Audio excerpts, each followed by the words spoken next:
Hey, you know what? It's Friday night. The Toyman and Fishy show is on Toyman's channel. Ah! The thing's how we didn't do our show on Thursday because, things happened. We had things get in the way. Fishy was away. And so, I was away, yeah, and it was nice just to be able to somewhat relax, even when I wasn't away later that day. And exactly. to tell you the truth, I didn't have things hooked up and would have been ready for a live stream till after we usually go live, anyways. To tell you the truth, so Exactly. So, it's all good. Oh, look, really? Oh, change the backgrounds already? Boy. Just looking at it is giving me shivers. it's only 15 degrees here Fahrenheit. Last I know. I see. Let's see. Let's check the temperature. What is it in Ontario, Canada, where I am, southern Ontario, Canada? Let's see. What does the temperature say? I was thinking about it. All right. It is -4 degrees Celsius, but the wind chill feels like -10 Celsius. Oh, I ow, will ow, convert ow, that. ow. I will convert that to Fahrenheit for all you American people. American fishes too. Yeah, American fishes do. Yes. All right. Okay, good. So -4 equals 25 degrees Fahrenheit. With the wind chill, feels like it's 13 degrees Fahrenheit. There you go. So -4 is 25.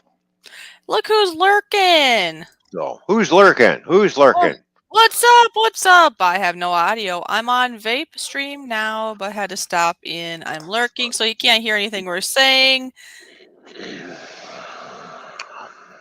But you know what Oh, I'm gonna do? Oh, hello, go ahead. Spike the man. How you doing? Spike Well, reviews. How you doing? well, he can't hear us. But you know what we're gonna do? I'm gonna play his button, and then you can type in the chat if you want. How about you type in the chat, and I'm gonna open up another window so I can type in the chat in a minute.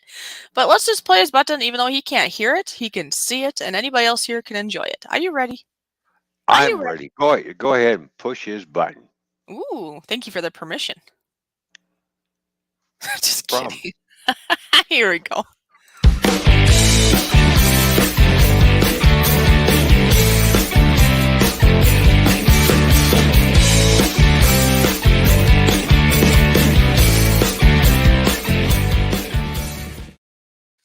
There we go. There we go. There, Spike's got a button.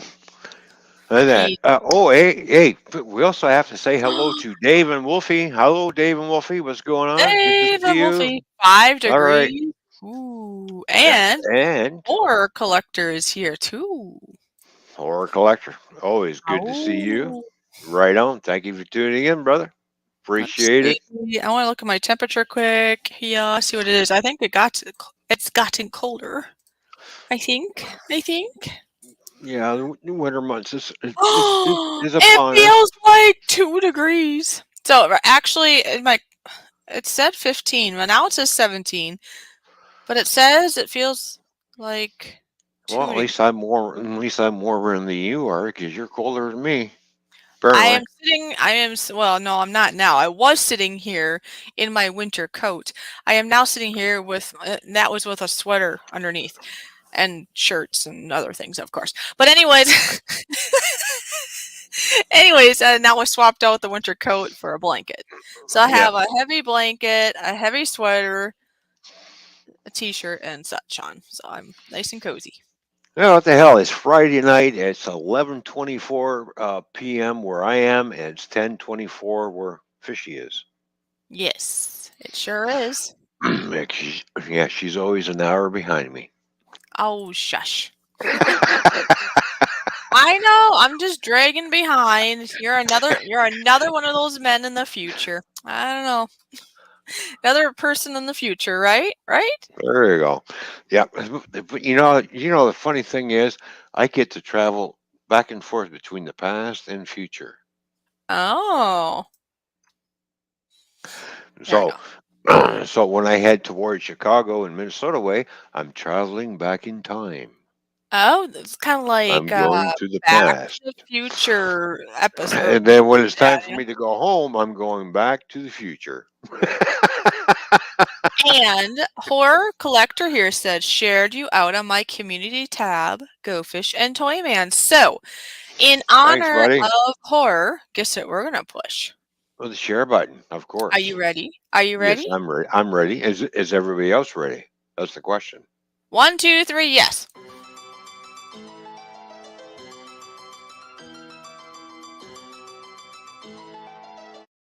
I made the executive decision there.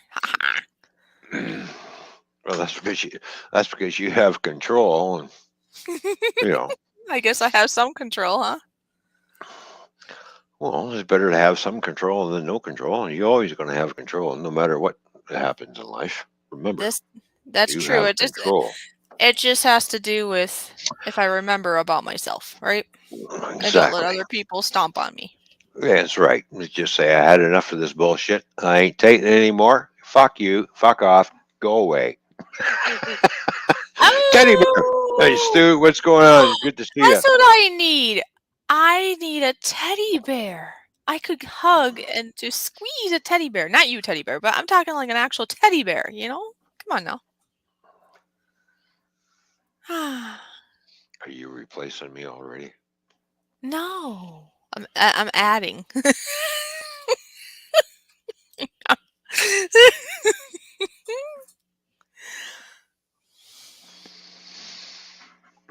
All right. All right, Stu. I got your address and everything, I'm putting your care package together this weekend. By the way, I still have to run out and buy something to put in that care package, which I'll be doing next weekend. So, Oh, Stu says working on the railroad. oh, I've cool, been working nice. on the On the railroad railroad all day long, all, all, all day long. all day long. I don't know. I think there's more words in there. Well, well, there's another song. I've been digging the ditch, you son of a bitch, all day long. There's Stu, everyone. There we go. Yeah, look at him. He's laying After tracks a mile a minute. he's a tracking pretty good. Yeah. After a few pieces of pizza, maybe some beer. I'm not sure what his cup of tea is, but this is what happens. And he gets in that mode, and boom, it just happens. Well, I think after a few pieces of pizza and a few beers, the track will be like this, zigzag. Or he might be doing this. Huh? Might be sleeping You a know, bit. You never know what kind of surprise might happen. and there you go.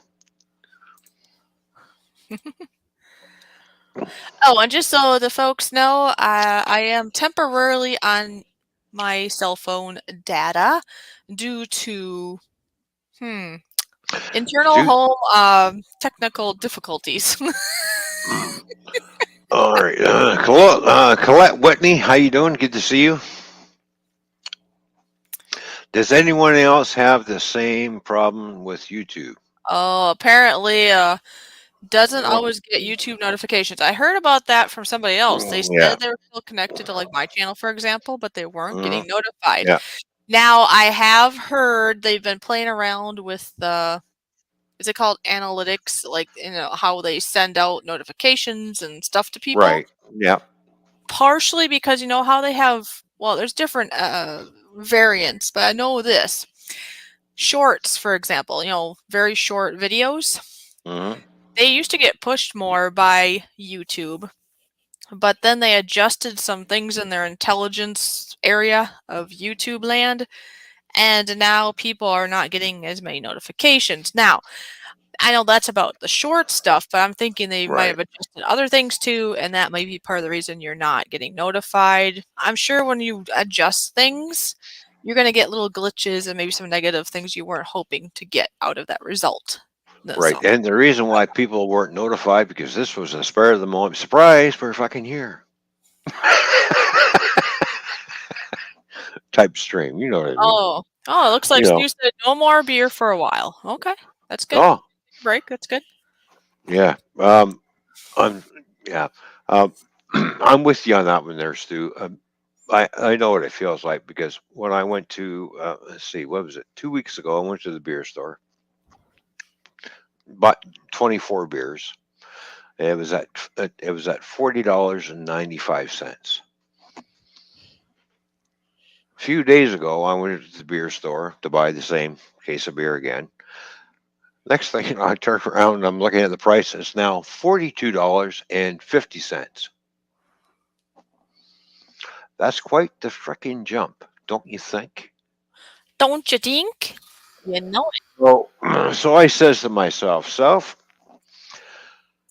I just can't justify that anymore. it. Did you say self? Self? I can't justify it. So I his just new can't justify remedy is something here. What is your new remedy? it. I got to minus it by 12. So basically, folks, he still is going to enjoy his beer, which is just fine, but he's going to Yeah, half it, which is going to save him because I'm sure everybody knows this. Just yeah, groceries in general, gas yeah, in general, anything in general yeah. is Mm, skyrocketing. So if you're able to kind of cut a little bit of things, it's going to help in the long run in multiple ways. Some things it's in multiple ways, not just money, right, right? right. So you'll still get to be able to, enjoy your beer. You just have to remember that you're only Yeah, I'm half going of to them. enjoy it and savor it and make it last a little bit longer because, all right, Ron, uh, no more 24 on this weekend. It's a 12. Oh, well, okay. A couple here, a Yeah. couple there, a couple here, a couple there. All right. Yeah, you just That's have to spread that's them all out a good. little bit. Yeah. It'll take practice. It'll take practice because yeah, Yeah, I know.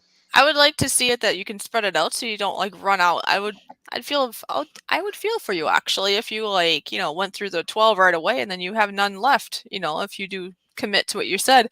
So you might as well just kind of spread Right. them out a little bit so you can enjoy throughout your weekend, right? Yeah. And buying Guinness beer would be once every 3 months Oh, because there you go. that's going to be really really freaking expensive because if this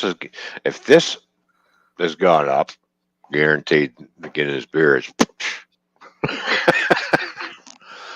gone up. $23 for 8 cans of Guinness beer. That's last time I paid. Mhm. I'm probably going to end up going to the liquor store and looking at the 8 pack cans and probably start crying and wondering, do I have that much money to spend? Yeah. Because it's probably going to be 23, so it's probably going to be about $43 for 8 cans, I bet you, because it's premium beer because it's imported from Okay. Ireland. It's imported from Ireland. It's not brewed here in Canada. It comes from Ireland. It's an import beer, which makes it a premium beer, which the price goes up. It's just the way it works, people. Right. Chasing Tail Outdoors. How you doing? Good to see you, buddy. Oh my. I have to say for myself anyways, I haven't seen Chasing Tail Outdoors in a while. Oh, Myself. yeah, it's been a while. Yeah, I know. Everything keeps going up. Why? Because we have idiots in power on both sides of the border. Oh, look at Stu. Stu is he's just not having beer because he wants to lose a little weight. He has got a little goal there. I hope your goal goes well Oh, there, Stu. That's awesome. oh, nice, nice. All the power to you, buddy. Yeah. The new and improved Stu. Anyways, Colette Whitney shared us out, so I'm going to take a Oh, slight little moment here to play the shared button in honor of Colette. cheers to Colette for sharing us out. Thank you very much. Yeah, I really awesome. do. We really do appreciate it. Yay!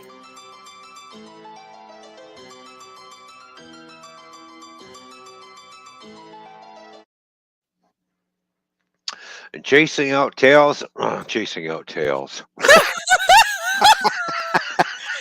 Chasing out tails. Well, that could be a new sport. You know? I can't believe I just said that. Really, sorry there, buddy. Well, well, what happened? You saw Yeah. chasing, and you saw outdoors, and you saw tail, and you just kind of flipped it around and forgot the doors and flipped it. It's all good. Chasing out tail. Hey, he out tails everyone. All right. Look at this. Look at this. You got them laughing, anyways. You got them laughing. See? LOL. It's all good. Oh fuck. Oh, Colette likes the music. Thank you. All right. Get I them can't. trolls I out of can't. I here. can't. I can't believe Oh, I tail. did Oh, that. never mind. I thought he said get the trolls out. Get them tails out of here. We'll send all the tails to you, Stu. That's probably what's in the package. Oh, that's why you have to go get one more thing or a couple more things from him. Oh, They're gonna there be we go. they're gonna be like those what do you call that? What's it called when they preserve animals or animal parts? It's not dermat. Oh. Yeah. Yeah. I was gonna No. say dermatology, but that's your skin. No. That's your skin. That's What the fuck do they call that? You know what I'm talking though, Um. because they do sell like tails and stuff sometimes, right? Like raccoon tails or something. Yeah. Beaver, or maybe beaver. I don't know. Different things. Ron's buying me some tail. Yes, um.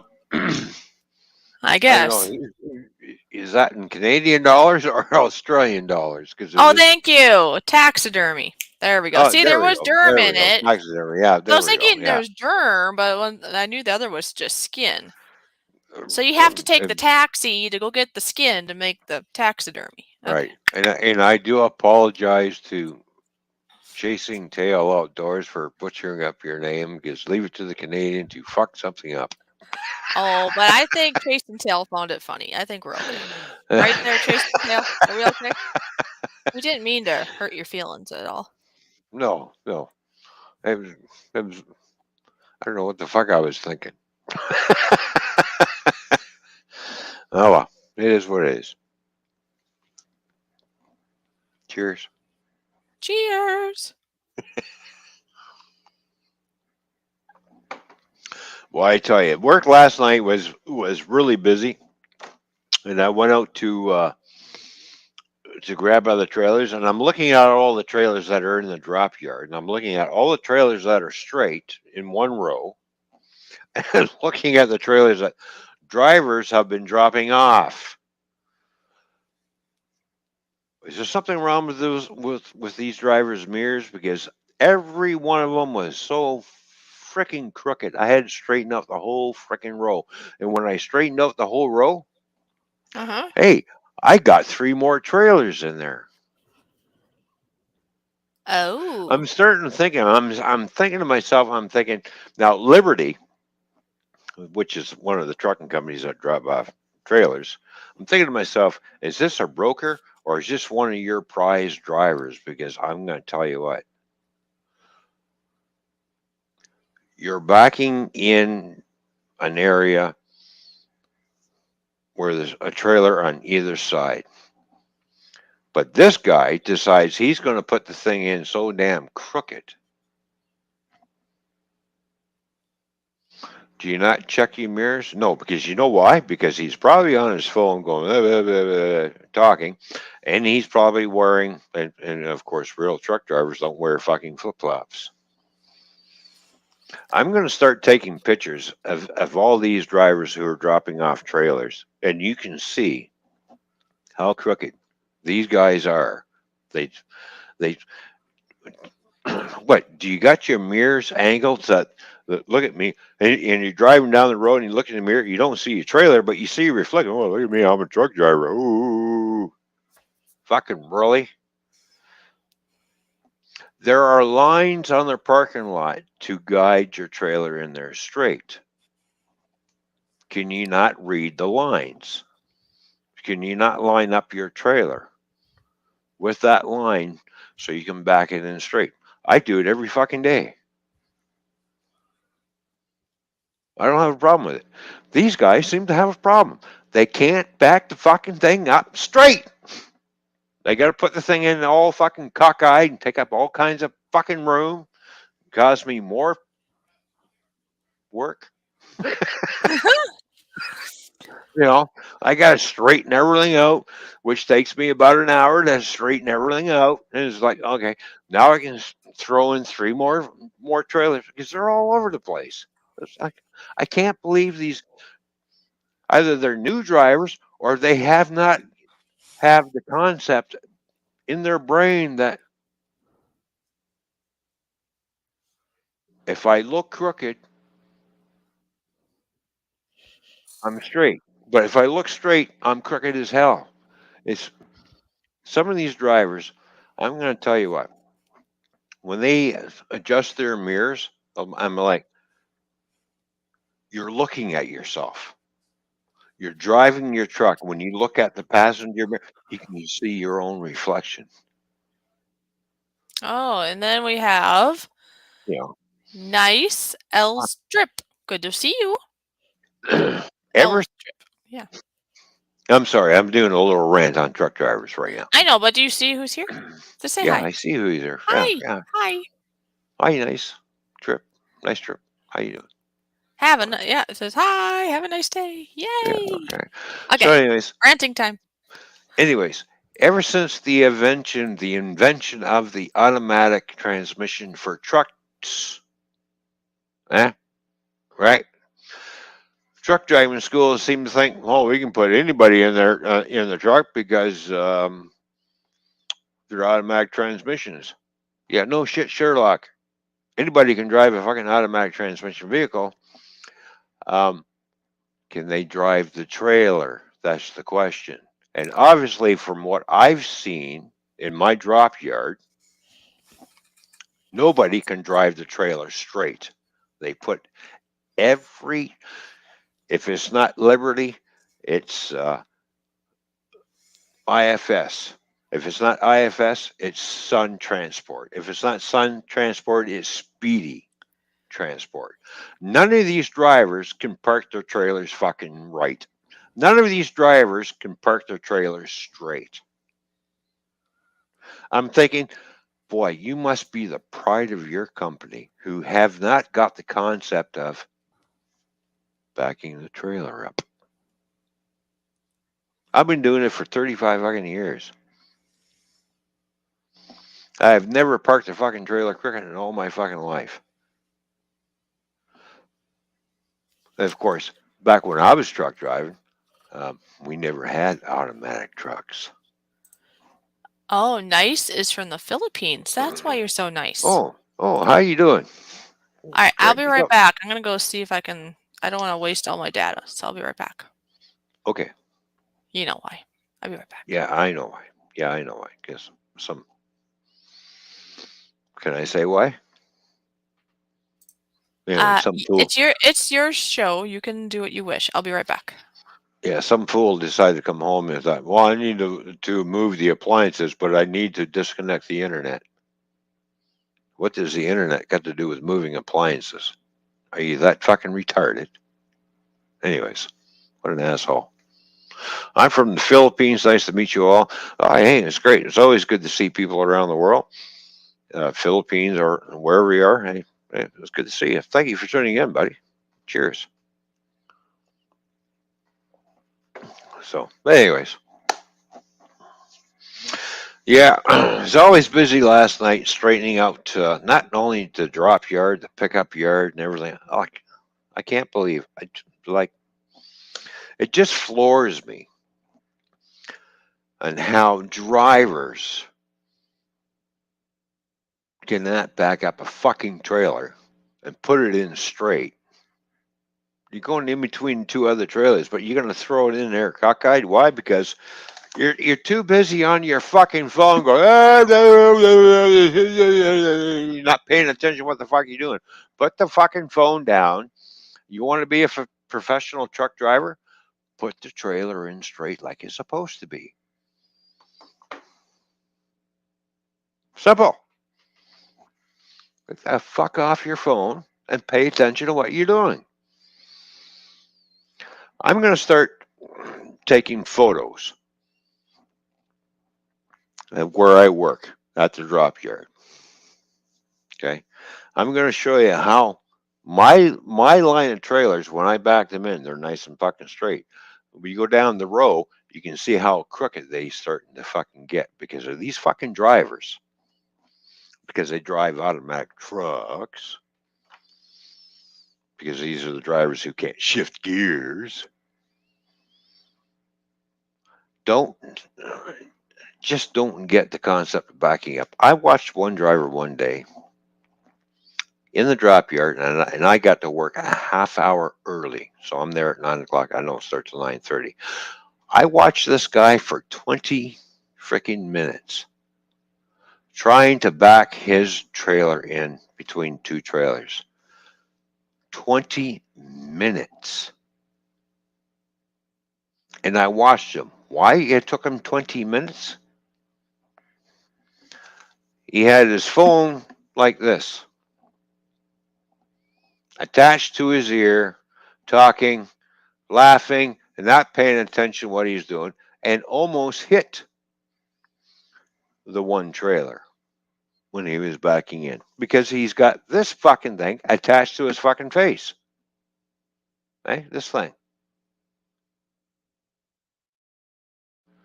How many times do I see truck drivers that have this attached to their face, or they have one of these little earpieces and they're like, oh, get the fuck off the phone. Pay attention to what you're doing. Park your fucking trailer straight. Show me you're a professional truck driver by putting your trailer in straight. Don't be a wannabe truck driver and park your trailer crooked and get out of your truck wearing fucking flip flops like we see on bonehead truckers. I've never in my life have put a pair of flip flops on when I'm driving my truck. One, it's illegal. Like, or guys get out of their trucks and they got no shirt on, they just got a pair of shorts on, wearing flip. What are you on? Fucking vacation? Boy, aren't you the pride of your company? Getting out of the truck and looking like a slob. You're representing the company. Do you not think? And some of these companies better start looking at some of the drivers that they are actually hiring because they are representing you, by the way, the trucking companies. And when you got a truck driver that comes out that looks like a slob wearing flip flop shorts and no fucking shirt on, yeah, that looks real fucking professional, doesn't it?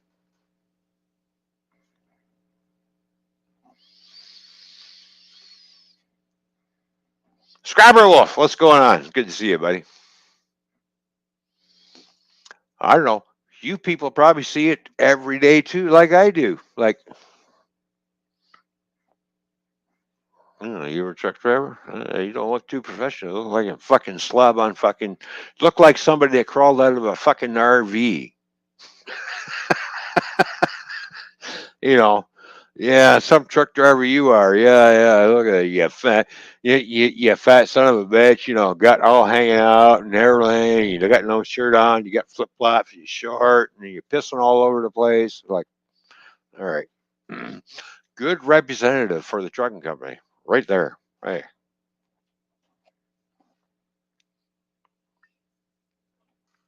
That's the one thing. When I was over the road trucking and I'm going to certain customers, I made sure I was got my safety boots on, I got my safety vest on, hair's all combed, looking nice, got my shirt on and everything. Walk in there because I'm representing the company.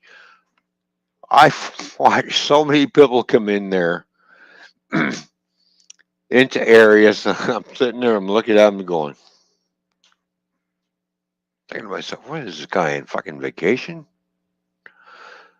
No shirt, got shirts on, wearing fucking flip flops or no safety shoes. You know, oh yeah, I forgot there were safety sandals, by the way. Those are for those people across across the ocean who wear actually safety sandals.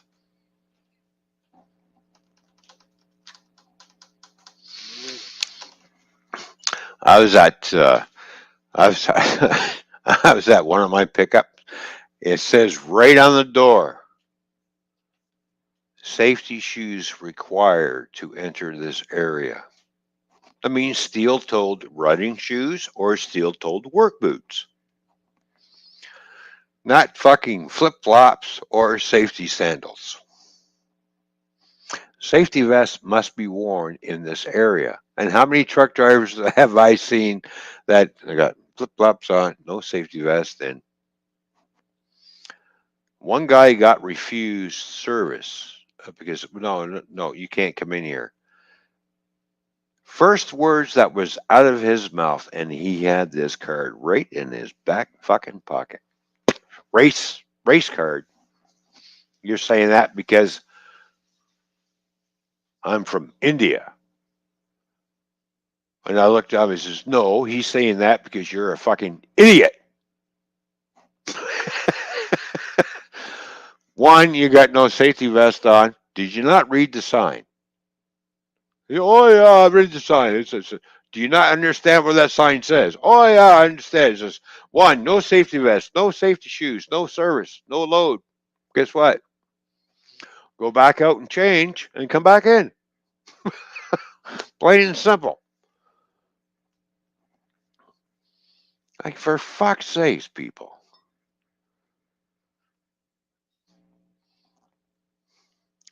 All right, down here, if you get licensed in an automatic, you cannot drive a manual truck.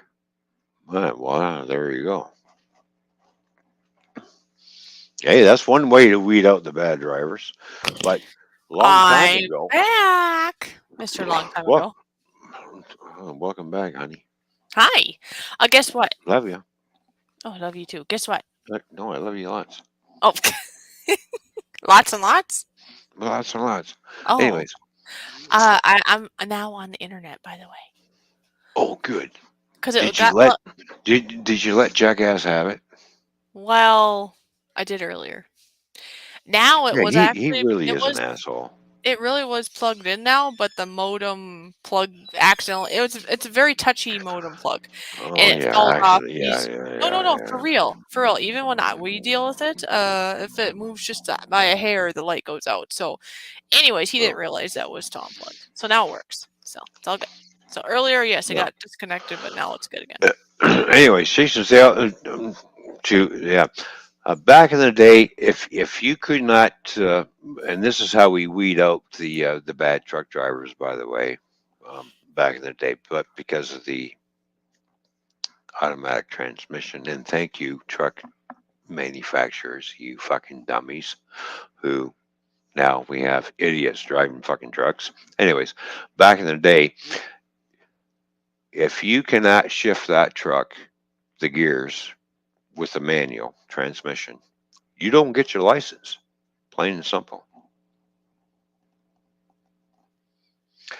That ain't the way it is anymore. Now everything's all automatic. Now any jackass can hop in a truck and pretend he's a professional truck driver. Oh, you guys must have been talking about trips, huh? I thought this was funny. Trip Yeah, co-host, go fish. yeah. So back in my day, Oh, if scrap you old. if you can't shift the gears, you don't get your license. Yeah. You can study all you want and how to do things and do this and blah blah blah. But if you cannot shift the gears the way they want you to during the road test, you do not get a license for a commercial truck. It's called a CDL, a commercial driver's license, which bears a responsibility on every driver. You're responsible for probably about $500,000 to $1 million worth of product that's in inside your trailer. You're also responsible to make sure you're driving safe and everybody else around you stays safe. Don't forget, trucks can kill people. Trucks can crush cars. And if you put an idiot behind a wheel of a fucking truck and he's an idiot and kills people, now we have a problem.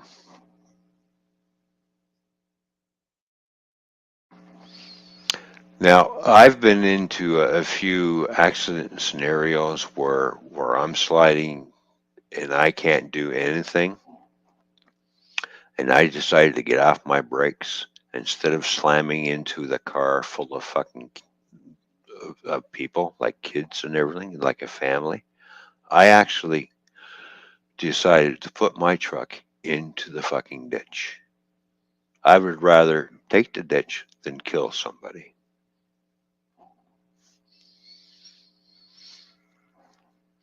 That's the one thing about driving a truck. It's always going to cross your mind. Same with train engineers and stuff. Sooner or later, you're going to end up hitting somebody and you're going to kill them. It's going to fuck you up. Now, are you prepared to live with that for the rest of your life? I'm not prepared to that. That's why I'd rather put my truck in the ditch. I'm not here to kill anybody. I'm here to do a job and to make money. I'm not here to run fucking people over or use my size to intimidate people like a lot of truck drivers do. Which, no, no, no. Don't do that. But we got these truck drivers who are from other countries who have no rules of the road over there. They seem to think they can do the same thing over here. No, we have rules over here, stupid. Do not do U-turns in a 4-lane highway when it's fucking busy. Like, how many times have I seen a truck do a U-turn? Like, turn right around? Like, or how many trucks have I seen on the highway using the emergency lane for police, fire trucks, and ambulances only? But they're trying to do the same fucking thing, and they wonder why the trailer's in the ditch. You know what I mean? Like, Yes. Oh, and just a side note, did you play Scrapper Wolf's button if he's still here? no, I did not play Scrapper Wolf's button All right. because Well, Scrapper Wolf, say no, something so go ahead. that so we know you're still here, and I can always play your button for you. Because I know we kind of get on. No, I do that too. We get on stories or rants, and Yeah, then it's like yeah. no, around Well, you. my rant is I blame the one. I blame truck driving schools not training the drivers properly. They're just there to help you get your license. That's all they're there for. They're not there to actually teach you how to drive a truck. Secondly, I blame the manufacturers of all these trucks who decided to come out with an automatic transmission. All because you decided to come up with an automatic transmission. Now you seem to feel you can put anybody in that truck who can drive forward. Now, we call it, a lot of people call it, well, can you back the truck up? Well, any jackass can back up any kind of truck or any kind of vehicle. Put it in terms of the other way. You have a truck, you've got a trailer on you. That's two vehicles, by the way. Your trailer is a vehicle. It's a trailing vehicle. That's what it's classed at. Everybody can go forward, no problem, because the vehicle is following behind you. When it's time to do the reverse maneuver, it is no longer backing the truck up. It is now, can you drive the trailer? So when you're backing up, you're not driving the truck, you're now driving the trailer. And if you can't drive the trailer, you don't get your fucking license. Plain and simple. You're in control of two vehicles. The one's a towed vehicle. You're driving the main vehicle, your prime mover, as the Australians would call it. Now it's time to back that thing up. Are you capable of driving the trailer now? Because now, basically, when you're backing the semi up, you are actually driving the trailer. Now you have to drive the trailer into the door.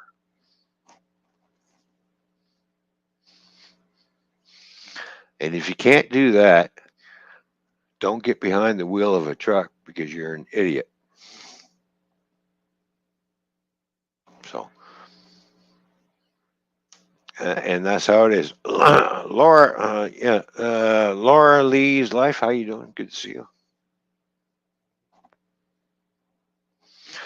But it is. That's what my instructor said to me. Is, you know, I wanted to drive truck. Yes, I went to truck driving school. Um, I come from a family of truckers and had the general concept of what to do. My instructor said to me, he says, "You you can drive that truck and go around corners pretty good." He says, oh, I said, yeah, he says, yeah. He says you know you'll pass your license, no problem. Now, can you drive the trailer? I looked at him and said, "What do you mean, drive the trailer?" He says, "It's called backing up. When you're backing up, you're driving the trailer now. You're not backing the truck up. It's time to drive the trailer where you want it to go." And I sat there and I thought about it for a few minutes. I'm like, you know what? He is actually right because when you do throw that truck into reverse, you are driving the trailer. Now it's time to drive the trailer. So now you have to train yourself not only to drive the prime mover, which is the truck that you're sitting in. Now you have to learn how to drive the trailer too. So now you have to learn how to drive two vehicles, not just one, two vehicles.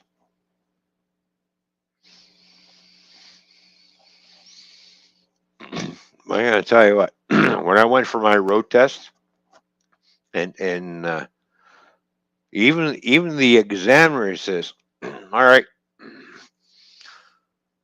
I need you to go down that road. You need to pull forward and go down that road." And and he turned around and said to me, "I want to see how good you can drive the trailer." And he said, "Drive the trailer." Not back. He didn't say back the truck up. He says, "I want to see how good you can drive the trailer." Can you pause 1 second? Poor Wolfie's waiting. One second. Yes. 1 second. Sorry. My bad. No, no, I was distracted too. Are you ready? Okay. Yes, I'm ready.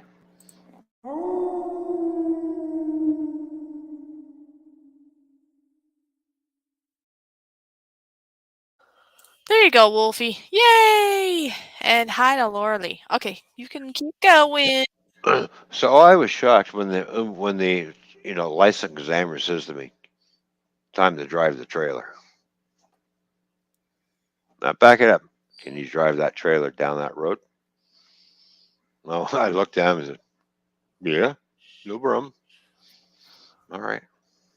And I did a lot of practice on this, by the way, a lot of practice. So I'm going to back it down the road. So I'm on this side of the road, and I'm coming up to that intersection, and I move my truck this way as if I'm going down that road. Went like this, all right? Start coming out, and then and coming out, and then bent this way. Now my trailer is actually bent towards where I want to go.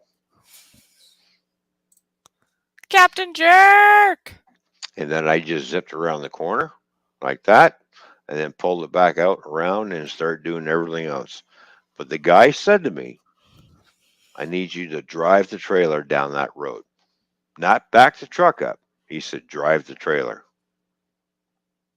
And you actually are. When you really think about it, people, you're driving the trailer. Now it's time to drive the trailer. And that's what my instructor at the truck driving school said to every student: drive the trailer, not back the truck up. I've gone to other truck driving schools just to see what was happening. "Well, no, it's time to back up the truck. You got to do this. You got to do." I'm like, no. When I went to skid school in Marshall, Michigan, and this is for people tractor trailers, if you get into trouble, here's what happens to you, in case you're asking by. So they're not training you how to get out of the skids. They're showing you exactly what happens when you fuck up. This is what they call it, skid school training. What did you learn? Um, if I slammed on the brakes, I'm fucked. Basically, they say the same thing. A lot of truck driving schools tell you to back up the truck. Yeah, okay, you can back up the truck, but can you drive the trailer? Even they say when they're doing their CDL exams for drivers and stuff, or it's time to drive the trailer, and you're driving the trailer, even though you're going in reverse. You're using your truck to steer the trailer into where it's going. So that means you are driving the trailer. You know what I mean? That is an Right. interesting way to think of it, because usually we're just focused on backing up, not driving the trailer. But for one second there, while we're thinking about that, I am going to push Justin, Mhm. Captain Jerk's button, and we're going to think about driving the trailer. Here we go. I am the insurmountable, inflappable, and incalculable and incorrigible Captain Jerk.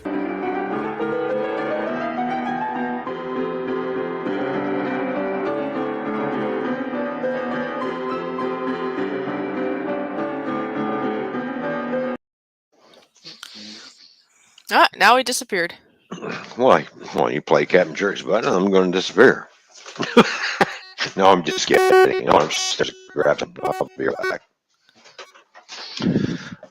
Last for words is in the chat, by the way. Who? Last for words is in the chat. Oh, she's amazing. Hi, Yep. Lost for Words. How Good are to you see you. doing? Last for words, Captain Jerk. Thank you for being here, buddy. Love you, man. I like Captain Jerk. He's a cool shit. He really is. Yeah. I can't wait to meet that motherfucker right in person. Lost for Words is wondering how we are doing tonight. I'm doing fantastic. Oh, you're bleeping out a little from your headset, but you're doing fantastic, right? Oh, that's good.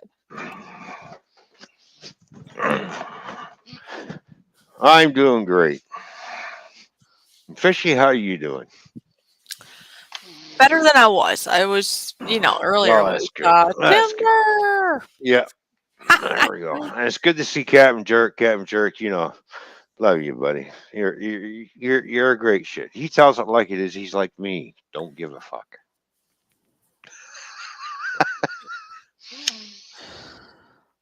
Mm-hmm.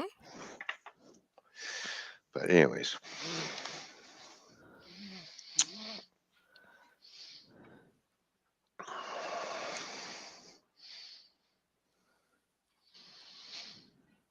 and your day was pretty good. It was adventurous. Eh, I didn't want to get out of bed, and I probably shouldn't have. Yeah, because some dumbass woke you up, right? Me. Yeah, it happens. No, no, I, well, that's fine. I could have stayed in bed even after that, but I had things Mhm. I had to get done. Hey, but like you said, Fishy can always come over here for a little while. And I'm Yeah. gonna go over there. I'm gonna go over there for a little while. And we gotta Yeah. go back and forth, back and forth. Hey, at the moment, you got that flashy little passport thing somewhere. You didn't lose Oh it yeah, yet. this thing right here. Yeah, look at this. I was gonna say you Oh didn't lose it yeah. yet, did you? Oh yeah. I can't open it up because I can't show it, but I can show this part. Well, yeah, don't show all your info. That'd be a bad No, idea. no. There we go. Look at that. That means now I can go to. Well, of course, I can go to America anyways, with or without this. But that means I can go. I can go to Australia Hmm. and take somebody with me. I wonder who. And go see Stu. You could visit Stu and make stew. Yeah, as long as the Chinese haven't invaded yet, hey, we'll fly over there. No, not a problem. Oh, for some reason you saying that makes me think I haven't looked into it, but didn't you say Uh, that Yellowstone supposedly closed for good? it's closed for the rest of the year because there's a big bulge happening. Huh. That's A lot, crazy. yeah, a lot of earthquakes, because it is due to go off, by the way. Oh, say can you see? Yeah, there won't be no more of that. If that goes off, that'll be, oh, say, can you see the United States wiped off the face of the earth? Oh, Yellowstone.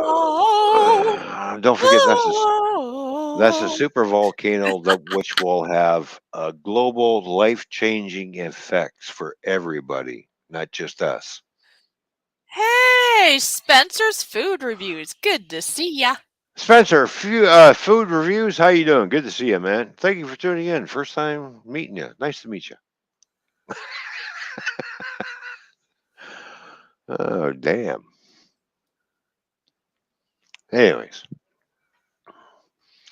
that's why I say it's good to come here because we're in the safe zone. Oh, okay. Yeah, I'm in southern Ontario, long way away from Yellowstone. Unfortunately, Alberta, Edmonton, and Manitoba are not that far from Yellowstone, so there be. Bye bye. See ya. You know. Oh yeah, in British Columbia. Sorry, I forgot about them.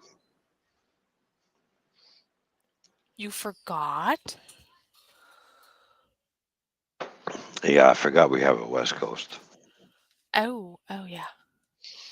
East Coast, you're say, hey, no problem. Yeah, I forgot we have a little piece of land out the West Coast too. So, well, everybody's going, yeah, some Canadian he is. He doesn't even know about BC. Yeah, we kind of forget about BC for some reason. I don't know. Anyways, I've been out there. I've been through the Rocky Mountains. I've trucked through the Rocky Mountains. I've been up and down steep grades and everything else, and it's like nice, it's nice mountain views. I was 13,000 feet above sea level. At one point in time, my ears were popping and hurting, and it's just like going through the crow's nest. And it's just like, this really freaking hurts. I'm chewing gum, trying to pop my ears, but we're going up. We're, yeah, I'm serious. 13,000 feet above sea level. That's like, holy fuck. And going down like this and going around the mountains is like snaking down, and you're, Why is it when you say that famous word, I almost want to say it? what famous word? Snaking down? No. No.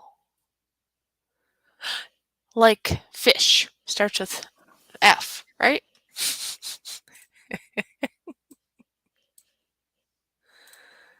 Fish starts with F. Also a swear word does too.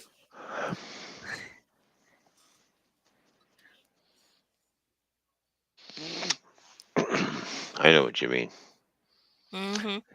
and I'm not going to say it. And you're not gonna say it?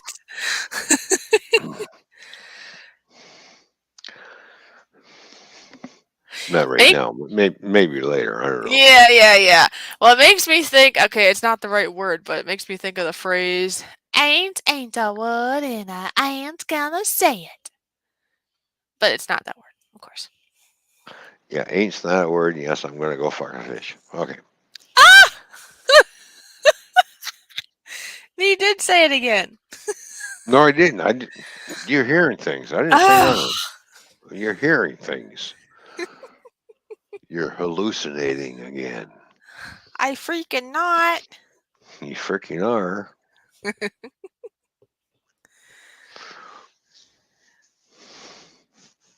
Hi, fishy. How you doing? How are you doing? I'm doing. Damn. There you go. I'm doing good. I am doing fantastic. Yeah, fantastic. All right. Yeah, All right. fantastic.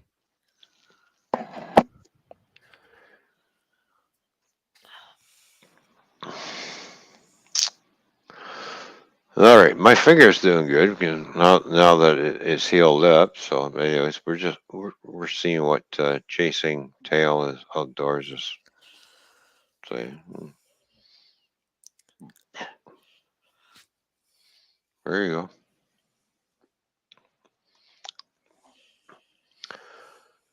Yeah, my finger's almost healed up. By the way, like Oh, it's so all better almost. Nice. almost you can see. Yeah, that's where I actually hit it with a hammer and actually split it open. Aw. When I was laying the floor upstairs, I was tap, and I missed the block, and then the hammer hit my finger, and Ah, actually, boom, shake a boom. it actually split it open. It was a deep cut, and it's like, Yeah, I know you showed me, and there you basically put a hole in yourself, like you made your own oh, um. What do you call that when you're gonna get earrings or something? piercing. Yeah, all I could think of was puncture. I was gonna say you made your own finger piercing. Yeah, but actually, I squeezed that finger back together, and then Oh um, geez, for some reason when you said squeeze, it made me get the shivers up my back. now because I used to bowl, and I was on a semi-pro league and everything, and I had what we called to you people is like super glue, but we call it liquid skin. I put some liquid skin on it, and then bandaged it up, and because when I split it open, I should have went and got at least 2 stitches. It was deep. Yeah, here we yeah, some people have like Yeah, super glue basically in their first aid kit. I have yeah, I have a friend that she's got multiple kids. She's got like what is it? but 9 it's kids called now? She has yeah, 9 but kids it's now and they used it a lot cuz yeah, it's mostly boys. It's like 8 boys and 1 yeah. girl. The last one was a girl finally. But all her boys are not they're not careful, right? They're just normal boys that get into stuff and they'd be going to the doctor every 2 seconds sometimes. So they have super glue because sometimes, I mean, when think about it, when you go to the doctor, Mhm. unless it's something, I mean, if they're like bleeding and it's something bad, they're going to go to the doctor, of course, like Yeah, bleeding bad, of course, or broken bones. So they've had that yeah. too. It happens. But anyway, Mhm. if it's just like a cut that they think they can figure out, they use super glue because the first times they went to the doctor and they basically had a medical version of what? Super glue. So it's the same thing, just maybe in a different bottle or basically in a different Well, environment. it's well, that's what liquid skin is. It's the same thing. Basically, is when you buy this little kit that's called liquid skin, it gives you a bottle of glue, Yeah, right? Basically, what it is, the super and it glue. gives you these little skin patches to put in with it. Oh, okay. So you have a little patch, and you patch your finger. Now, I have that in my bowling kit because, You'd split your fingers? well, because of the when you're bowling a lot and you're bowling in tournaments, the skin's going to wear out, right? Oh, And okay. then slowly the bowling ball and everything that you're throwing is going to split your finger open, and then this is what we used in order to patch that up in order to continue and ignore the pain. By the way, because it just I bowled in a tournament because stupid me. I took my ball out of the bag and was cleaning it, and then I just lost the balance, and I tried to catch it. And this is a 16-pound ball. All right, That's and heavy. I'm left-handed, and I bowl left-handed because I'm a left-hander. It broke this finger right here. I know when I went bowling in the Okay, past, they have anything from a lightweight to like a really heavy one. Now, do yeah. you just like when you do bowling, how do you figure out what weight you want? It depends on what kind of bowler you are. Like I like. All right, I have 5 bowling balls. Oh, I you do. have Okay. I have two 16-pound bowling balls. I have one 15-pound, and then I've got two 14-pounders. The 14-pounders I use as my spare balls. I have my strike balls, which are my 16-pounders.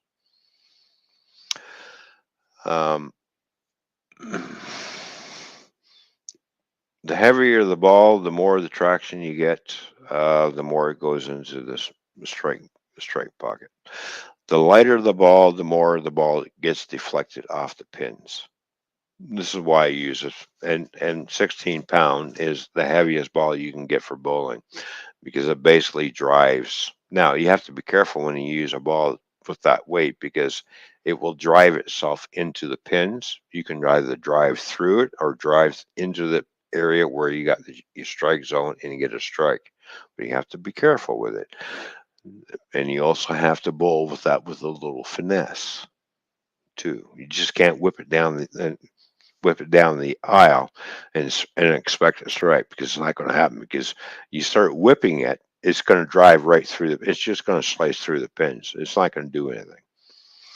When you bowl with a little finesse and put a little hook on it and then put a little spin on it, then it's going to go down nice and slow until it hits a dry patch of lane, and then it's going to peel off, and then bang, you've got your strike, right? So I use my lighter balls for my spares, like especially, difficult spares, which is, I've never made a 7-10 split, which is almost impossible to fucking make because you have to bounce that pin off of something in order to shoot it across the lane. So now, when I was bowling, and this is why we have the liquid skin, because I use a fingertip ball. So I broke this finger. Yeah. This is the finger that I've got to stick in my ball. I bowled in a tournament with a broken finger. Oh my gosh. Yeah. And every time I launched that, it's just a lot of pain. And I had to ignore the pain and just bowled. Now, I came in second in that tournament with a broken finger. And I use what we call a fingertip ball. Now, a fingertip ball, that means Only your my fingertips go in it so that you don't get hung up. Okay, so you know the first knuckle on your finger? The very first knuckle right here? Yes. That's how much that finger sits in there.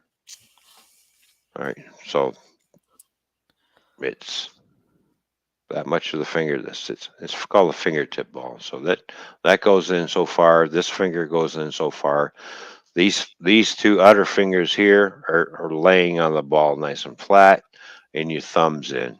And your thumb's in all the way, by the way. Yeah, that makes sense. Okay. So basically, you're using your thumb to balance the ball in your hand. And when you go to throw the ball, when you're midway through your swing, now you're backing your thumb out of the ball. But meanwhile, your fingers are still there, and boom, away it goes. Ah, boom, shaka boom.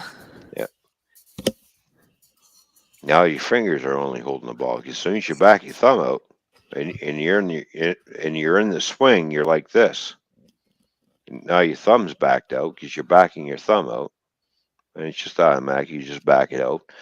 Now your fingers have got all the weight of the ball. Oh. You see, and you need to throw it. So now I used to be in a semi-pro league too.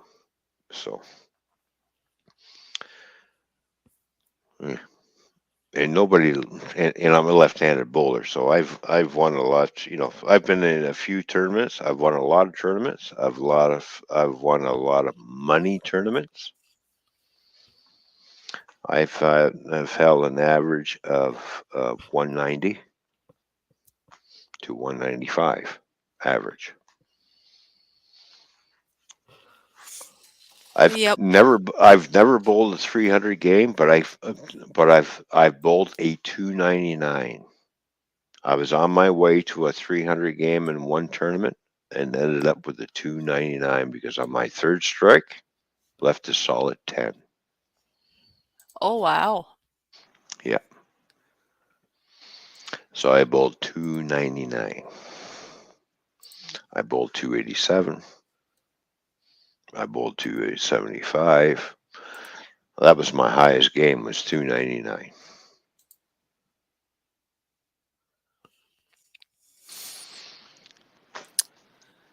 And the highest game you can bowl in 10 pin is 300. Oh, So, wow. yeah. Hey, by the So way, on my two. end, anyways, you have 19 thumbs up right now. All right. Thank you for all the thumbs up, people. Appreciate that. Isn't that great?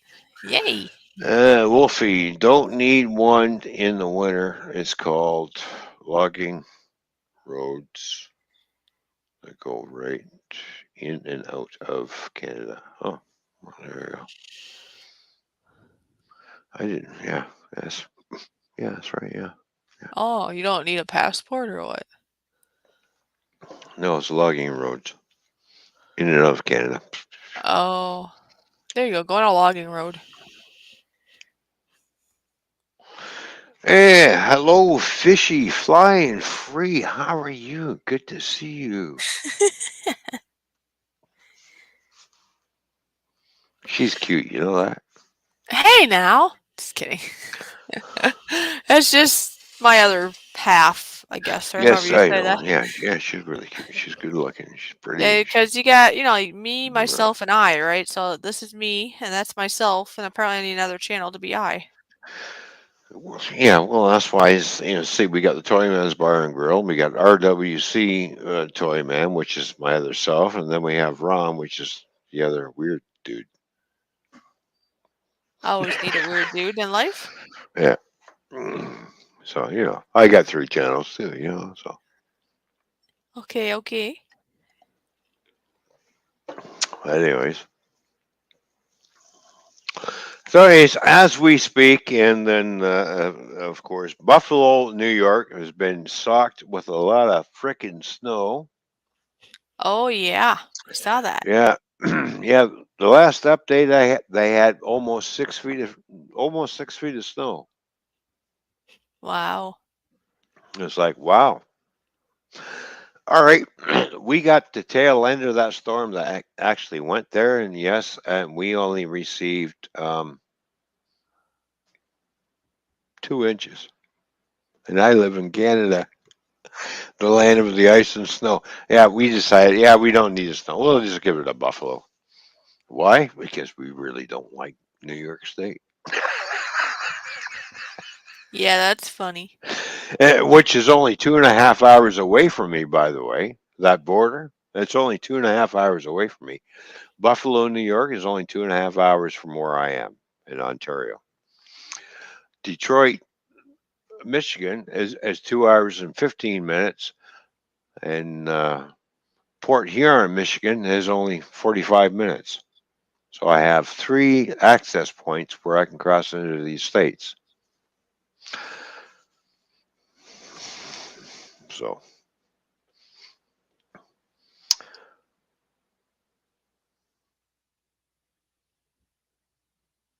hello, Jessica. How you doing? Good to see you.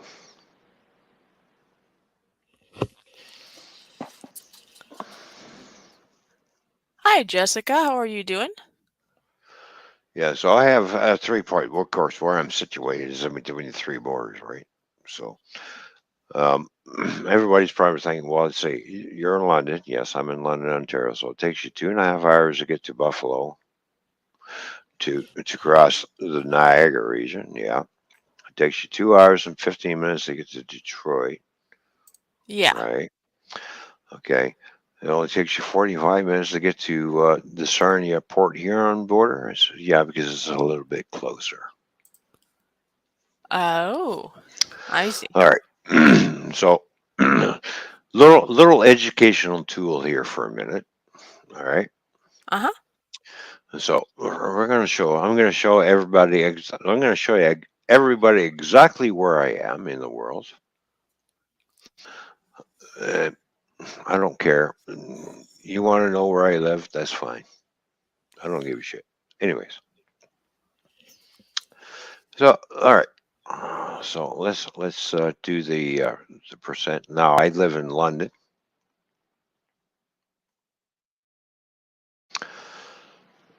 All right. So here's where I live, is right here in London.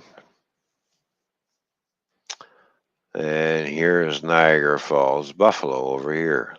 That's a 2.5 hour drive. All right. Now, if I was to go from London into Windsor, Detroit, that's 2 hours. That's actually 2 hours and 15 minutes. Or I can take the closer route and go from London to Port Huron, Michigan, which is actually 45 minutes. If you look at where we sit and how the highways are built, you can see this is the long way around to get into the U.S.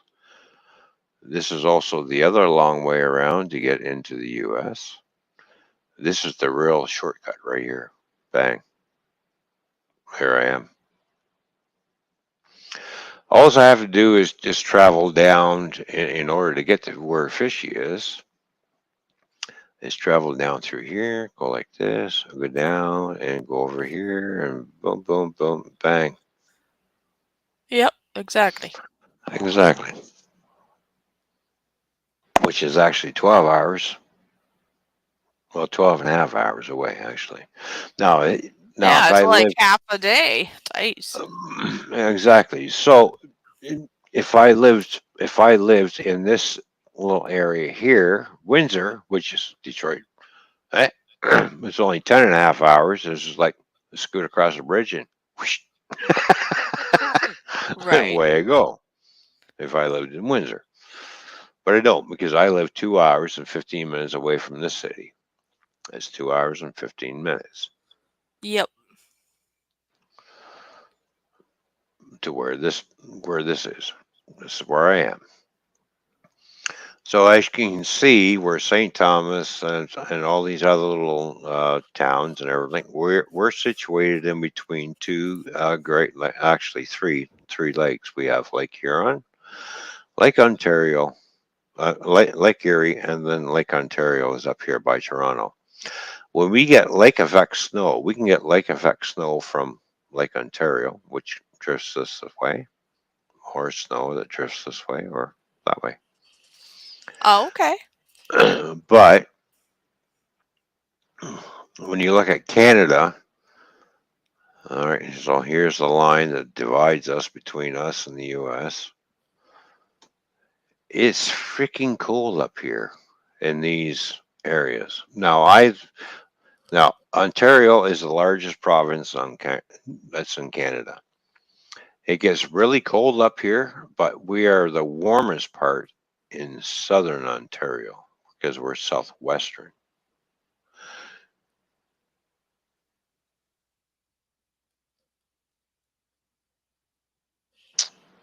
And this is the most densely populated corridor between Ottawa and Windsor. This is really the most densely populated area of Canada, where everything else out here in this area is all spread out.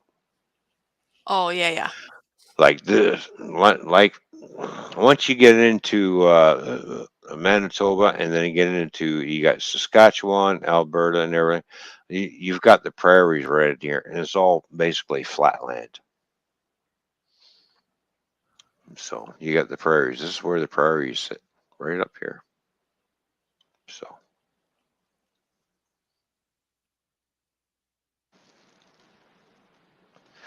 that's why they call us, um,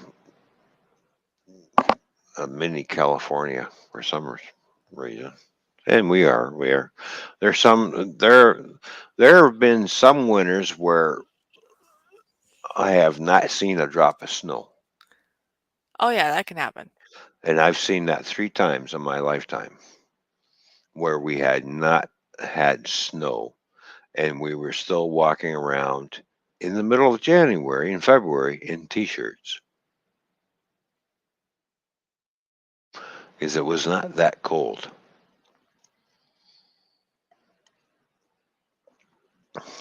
So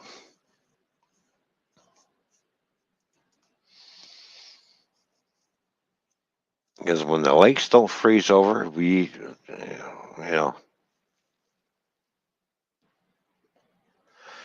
been a long time since I've seen both lakes freeze over.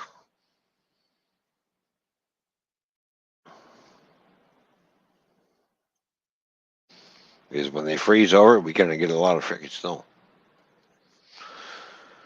When it warms up, all we get is rain and freezing rain, and it's just like, all right, that's a nice little mixture of what's happening this year. So, but anyways, nope, I've seen three green Christmases.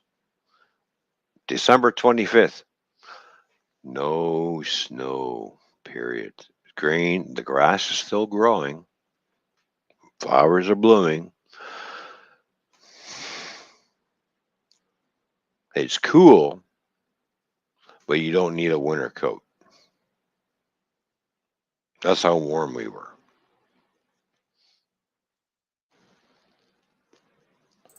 And I will be back. Where are you going? I just need to basically stretch out for a moment. And then I'll Oh, be okay. All right, all right. You all right? You okay? my blood needs my brain or something. Oh, please be okay. Yeah, I'll bring my phone. Okay. All I'll right. be right back. I'll try to be right back. Okay. Sounds good. Yeah. So, yes, I live in Canada. Fishies is in the United States. So,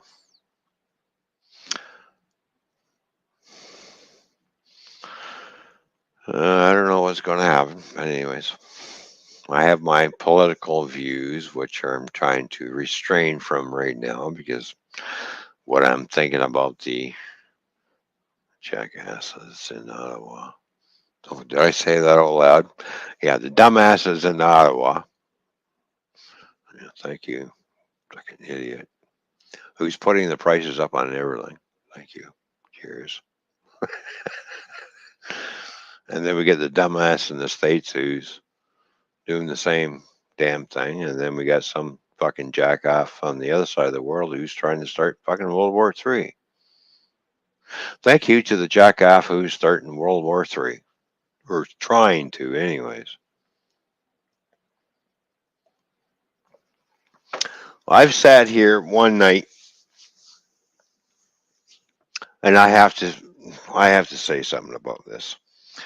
These YouTube channels who are putting up the simulated emergency broadcast systems of a nuclear attack. How they seem to think this is going to unfold. I'm thinking to myself, by the time our governments realize that we're being targeted, the missile's already in flight. They tell you you have 15 to 20 minutes. By the time they get the information to get the information to you, you really don't have 15 to 25 minutes to take cover.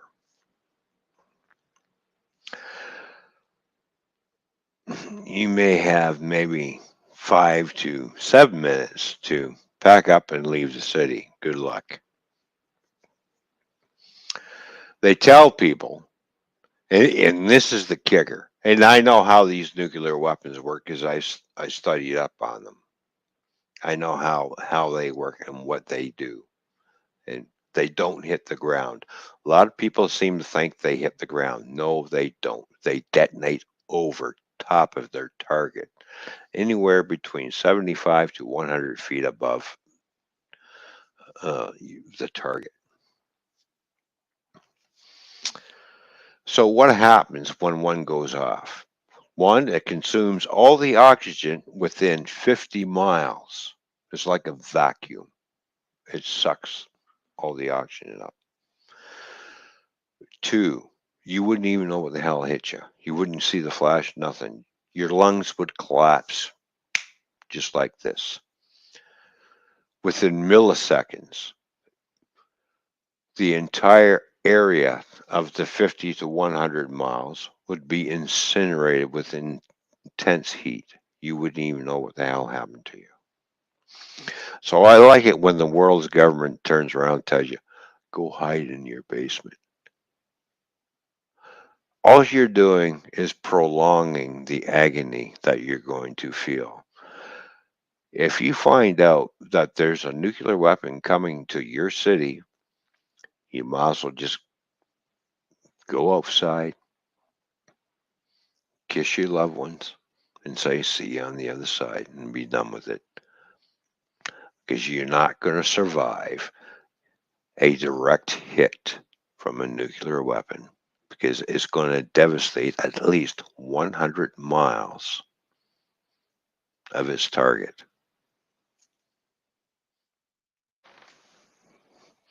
And we are on. Yeah, I know I shouldn't be talking about this, but we are on the threshold of once again, from the 60s until now. And I thought, great, we've gone through that. Now we're going to go through this again. Now we have countries like North Korea who are testing weapons, and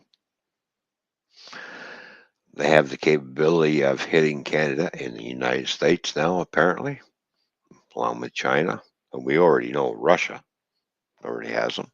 Putin's already threatened nuclear war with everybody else. And right now, there's a military buildup of everything. The U.S. has sent up their largest aircraft carrier, the Gerald Ford, up to the UK. Everybody is gearing up for war. The next war is coming, and it's not going to be pretty. It's going to end everything, basically.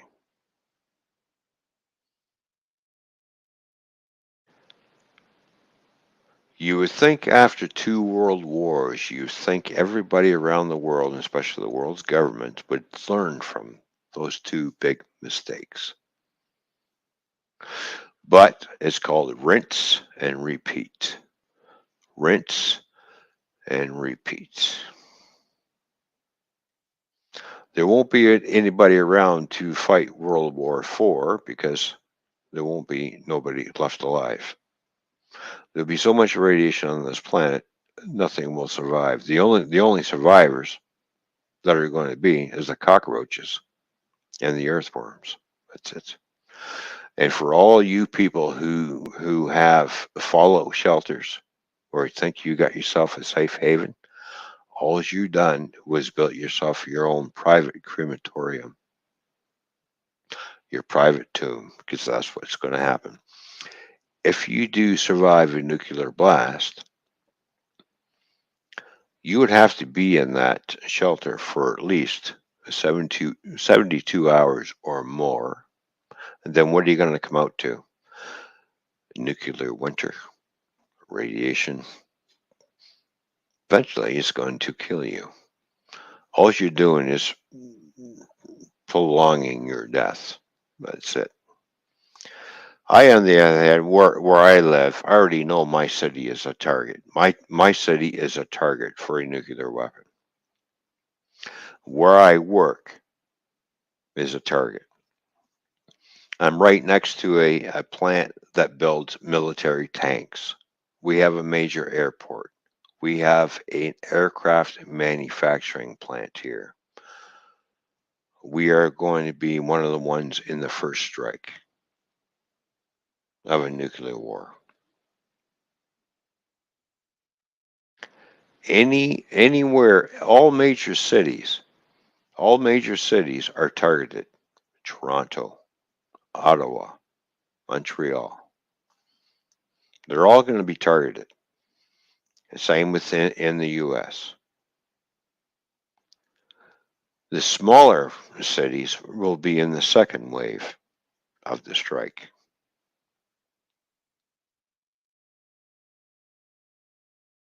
So there's nowhere to run. You might as well just grab your family, walk outside, kiss them goodbye, and say, see you on the other side. You're not going to survive. And this is what I mean. A lot of these people who are putting up these videos on how to survive a nuclear attack, you're not going to survive that kind of an attack. I'm sorry. When they tell you, lay on the ground flat, you're going to be fried. The temperature is going to be hotter than the frickin' sun. You're going to burn to a crisp. You're going to be burnt right into the pavement.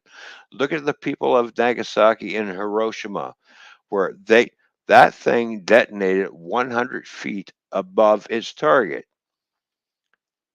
incinerated people within the first 65 miles. The rest of people died of radiation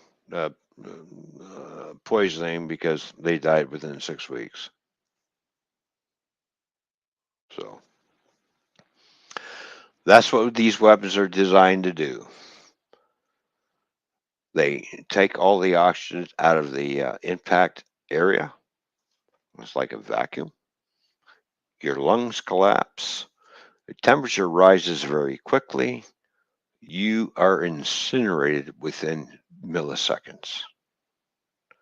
So basically, you're burnt into the ground.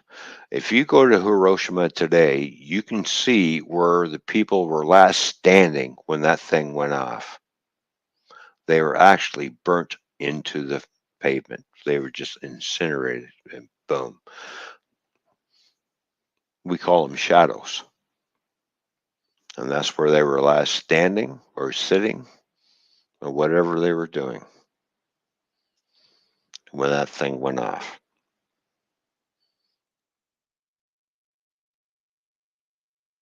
It's up to us to say to the governments, enough is enough. But nobody's got the backbone to do it. Oh well.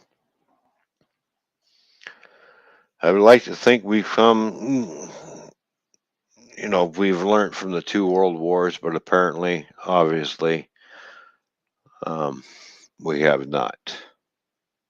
Our governments have not learned from the two lessons of the two world wars.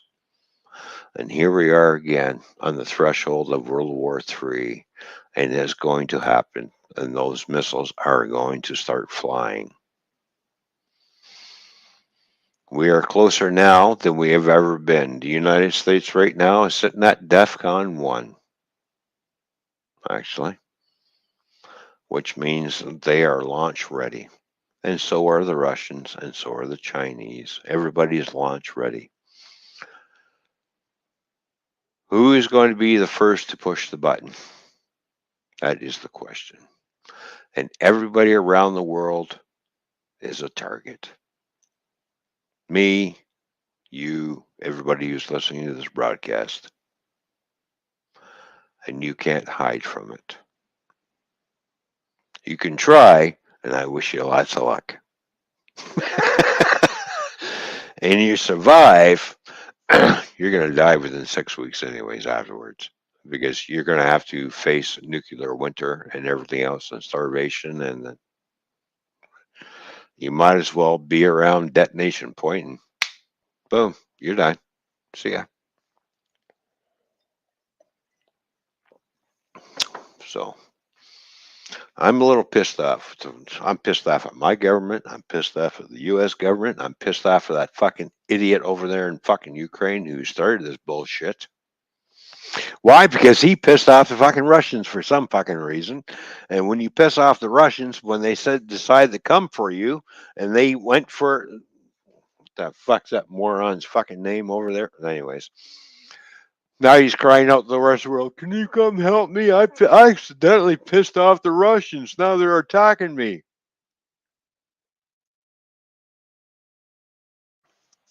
Fucking moron. You know that missile that fucking hit Poland? That's not a Russian missile. I'm sorry to say. Russia doesn't use the S-300 missiles anymore. Don't forget, uh, when the Ukraine separated from the Soviet Union, uh, they still have a lot of Russian-made weapons.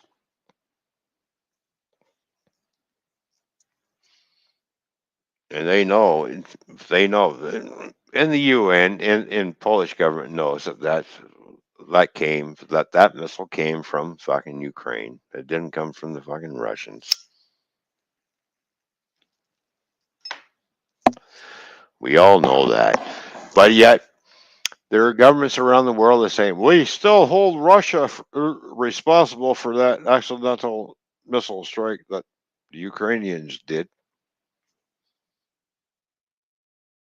All right, well, whatever. Is that what you want to think? That's your fucking bullshit. That's all your fucking propaganda. What you want to do? That's just unfucking believable.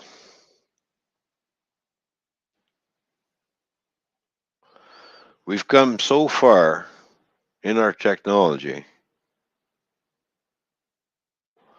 and we have arrogant, warmongering people running our countries.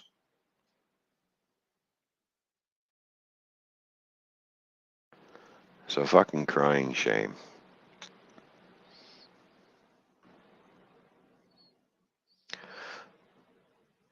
To all you governments who want World War, if you want this World War III to happen, get it over with. I'm tired of fucking waiting.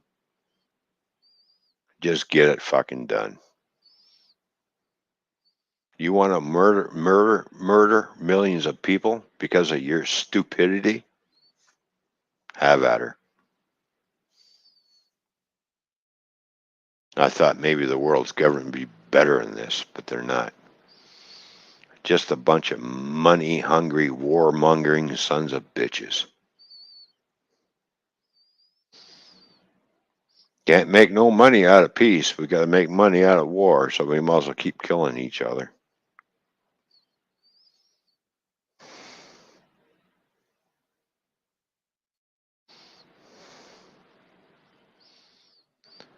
All right, ET, if you're listening, please come and pick me up and my friends, and we'll all leave the planet, and everybody else can fuck off.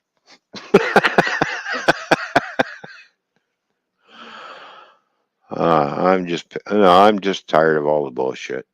I'm tired of the fucking people playing the race card. I'm tired of this country doing that, this country doing. It's like enough.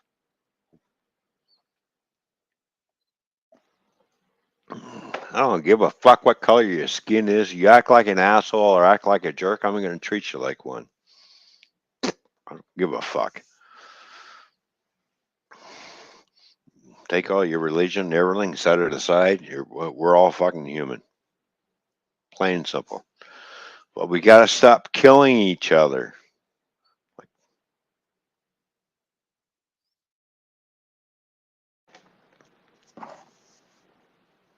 The war's got to stop. But they won't.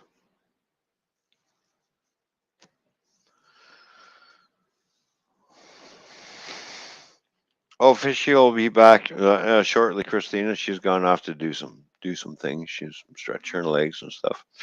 And by the way, Fishing with Christina is with us. So I just had my rant on the governments and everything else, and my opinion on shit. I know one thing, in my opinion. That little motherfucker that's running this country has got to fucking go. The guy's a fucking complete fucking tool. Everybody's got a useful tool in the toolbox except for Canada. We don't have a useful tool anymore. It's called a fucking idiot. His name is Trudeau. What a fucking asshole he is. Got to raise this, got to raise that. Global warming and climate change. No, you stupid fuck. All right. How many volcanoes are going off around the world already? Okay. One volcano, just one, starts changing the climate after a while. You don't feel the effects right away, but it takes years for it to do. But yet, all the governments want, it's us, it's all our fault. No, it's not. Yes, we can contribute to a part of it, But when you have over, I don't know, what, 30 to 35 volcanoes fucking going off, do you not think that's going to happen? What's going to happen? Like, what do you think if a super volcano ever goes off? Just one super volcano like Yellowstone, like there's quite a few super volcanoes on this planet. Even if one of those goes off, it will change the climate very, very quickly. So you can't sit there, but yet the world's government wants to feed all this bullshit to everybody. Well, it's because of us, it's the climate change. How many volcanoes are going off in fucking Iceland? How many volcanoes are going off in fucking Hawaii? There are volcanoes going off in fucking Italy, around all over the fucking place. Everything, the planet is becoming active, volcano active again. Why? Because we're at the end of our 36,000 year cycle, they say. And every 36,000 year cycle, shit starts to happen. The continents are starting to move. We're shifting. So when we shift, our weather patterns are going to shift. But yep, they want to say it's global warming.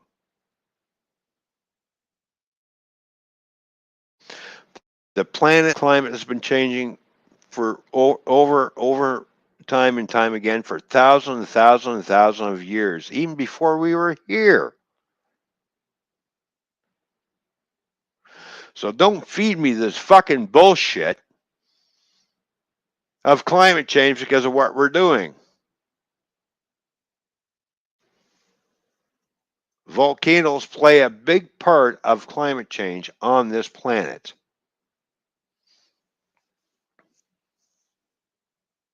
So, yes, we help, and yes, and we're doing a little bit more to accelerate. But it's not just us. You want to put a carbon tax. Okay, how about putting a carbon tax on how much of the carbon the volcanoes are emitting? Good luck getting money out of a fucking volcano.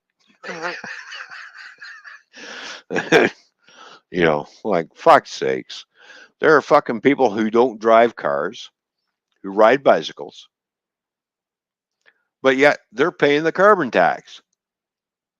They don't drive a fucking vehicle.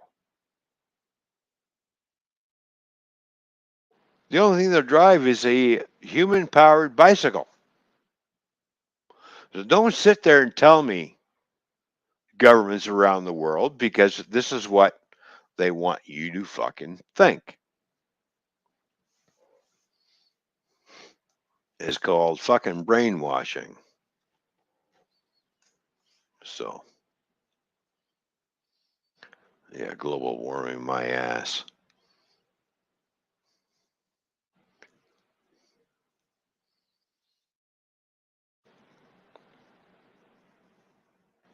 We got earthquakes. We got fucking continents that are.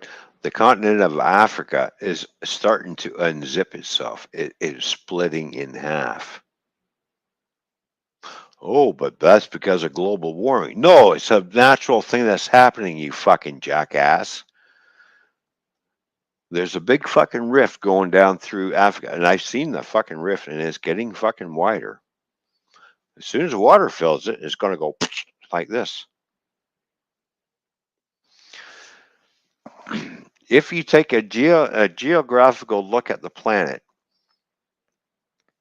and if you look at all the way the continents are, it's like a puzzle. If you put them all together, it becomes one landmass again, like it used to be. Right? All the pieces fit together. So the Earth turns, climate changes, the moon's pulling away from us, which is actually, it is, the moon is pulling away from us. It's actually leaving us, it's going bye-bye. And every time the moon leaves, it disrupts the planet because the tides rove around the moon and everything. Tectonic plates and everything. After a while, because we are in a wobbly orbit, The Earth does not spin on it's got a weird fucking axis. Anyways, things start to fucking move. When things start to fucking move, weather changes. Don't forget, we lived on we yes, we live on planet Earth, but we are living on the outer layers of the planet, the crust. We float. Right? The land masses are floating on magma, and they fucking shift. Tectonic plates go like this, like grind against each other and pop up, cause earthquakes. They're grinding because everything is starting to go like this again or expand.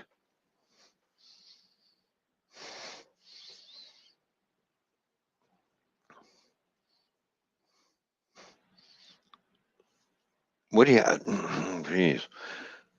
If only I was alive when the dinosaurs were fucking running around. I'd be like, I'm watching that fucking asteroid come down and like, yeah, we're fucking done. Yeah, well, not quite.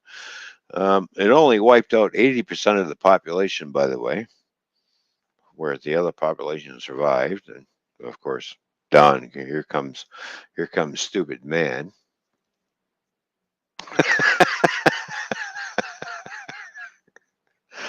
So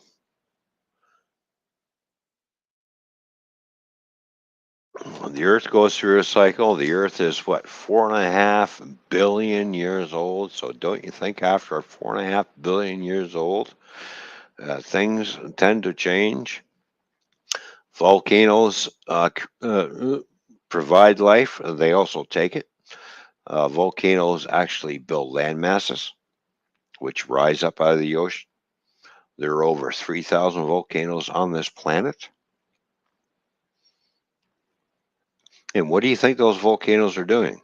They're building land masses. They're reclaiming, and they're building islands. Because when you have lava pouring into the sea, what do you think it's doing? It's making that island bigger, basically.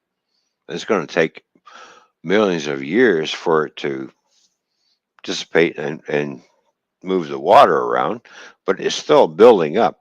It's pouring into the sea, so the island is actually starting to expand because the volcano's going off because the lava is going that way. You know, it's just the cycle of life. Sometimes it gets destroyed, and sometimes volcanoes are beneficial.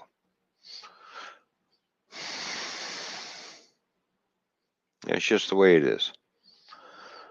We're trapped on a planet. It's not like we can hop in our spaceship and go to another fucking planet and fuck that up. Even though Elon Musk is trying to, all right, we're going to go to Mars, we're going to colonize that, and we're going to fuck it up just like we fucked up Earth. And then we're going to go from there onto another planet. And ET's going, you ain't getting any farther because, we're coming for you. So, does anybody here believe in UFOs or ET?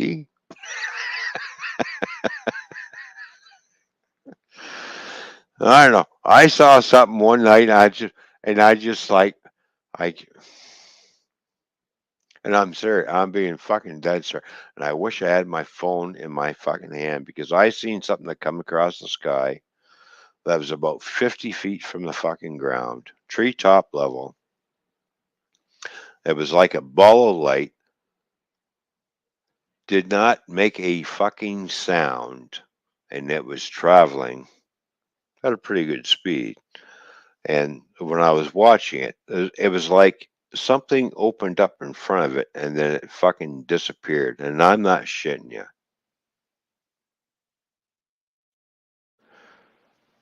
So I don't know what the fuck I saw or what the fuck that was, but something opened up and the fucking thing disappeared.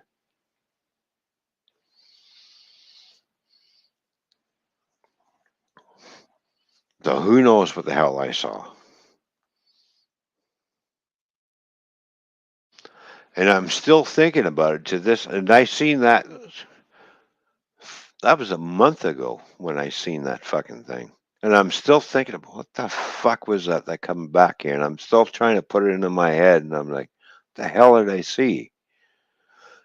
No sound, no nothing, just going across, just like a white, just like a light, just going.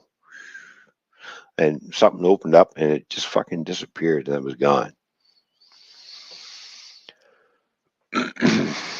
I know there's a lot of strange things that happen, but I'm serious. I'm fucking dead serious. What I saw, I wish I would have fucking. The fuck was that?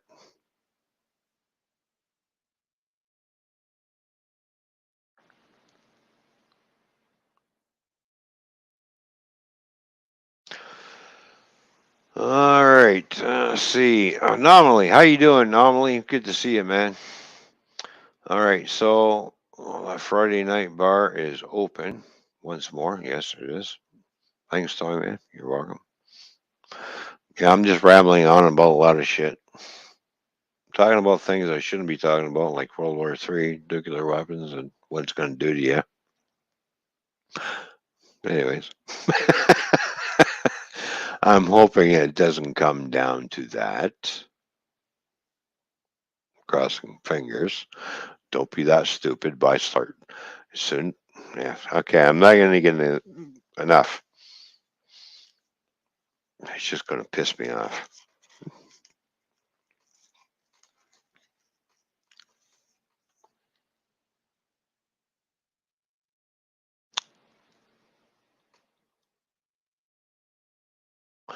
Right. Whatever.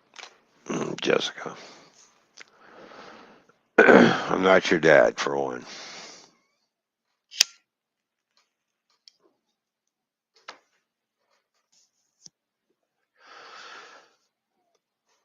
Yeah, so I don't know what the hell I saw, but I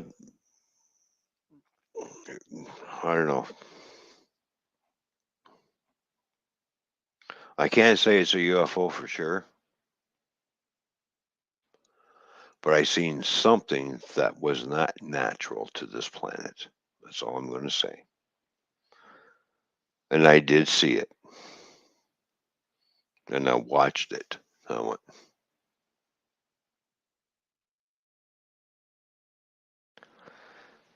and every time where I go and get trailers from, that's exactly the path it took. So I'm always kind of looking around and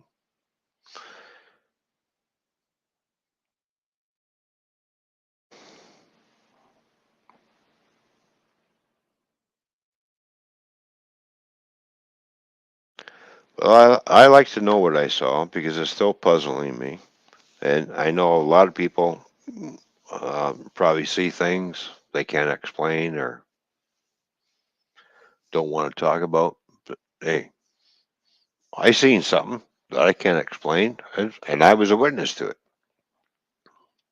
I'm going to sit here and talk about it.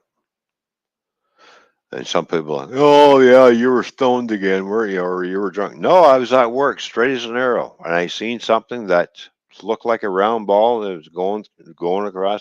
And it was not fucking a meteor. Does not travel that fucking slow. Hmm. Okay, it's about the same speed as a plane, but it emitted no sound.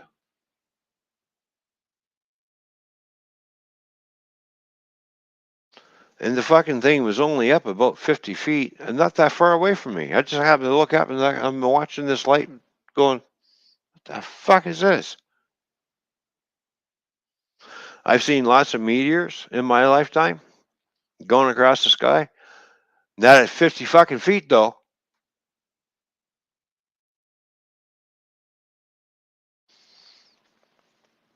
So I'm not sure what the hell I saw.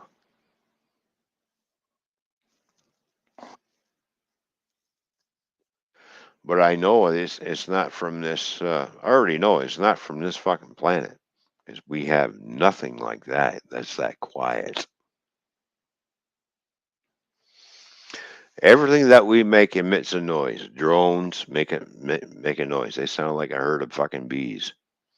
This thing was so silent. All you saw was just, and it was just like very quiet, as if it was on a sail, like a sailboat, like just going.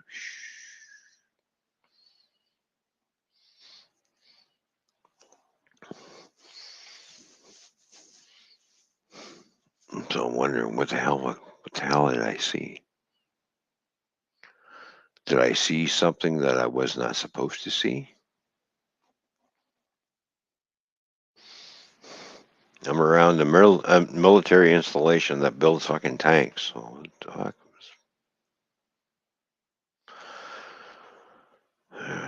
who knows? And of course, the airport is only eighth of a mile from where I am because I can hear jets take off all the time from our airport.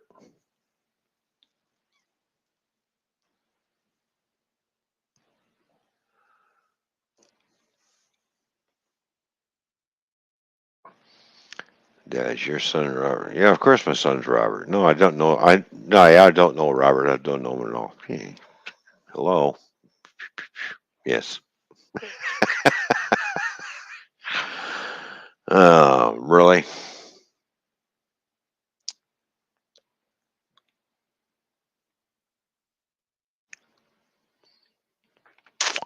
Well, look at that. We got 21 thumbs up. All right. Thank you, everybody, for the 21 thumbs up.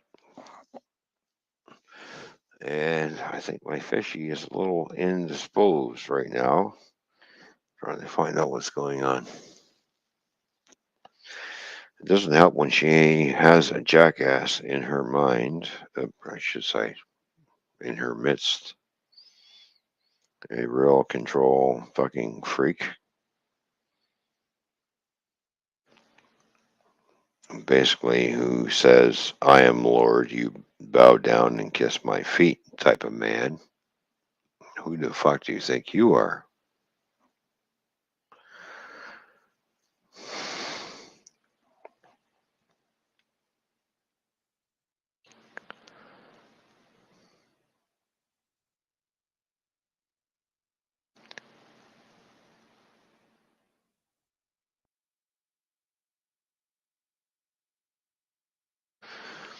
Anyways.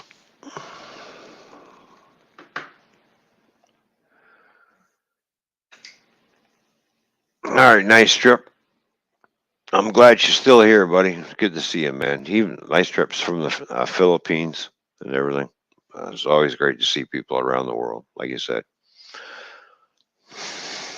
I welcome everybody into the fold.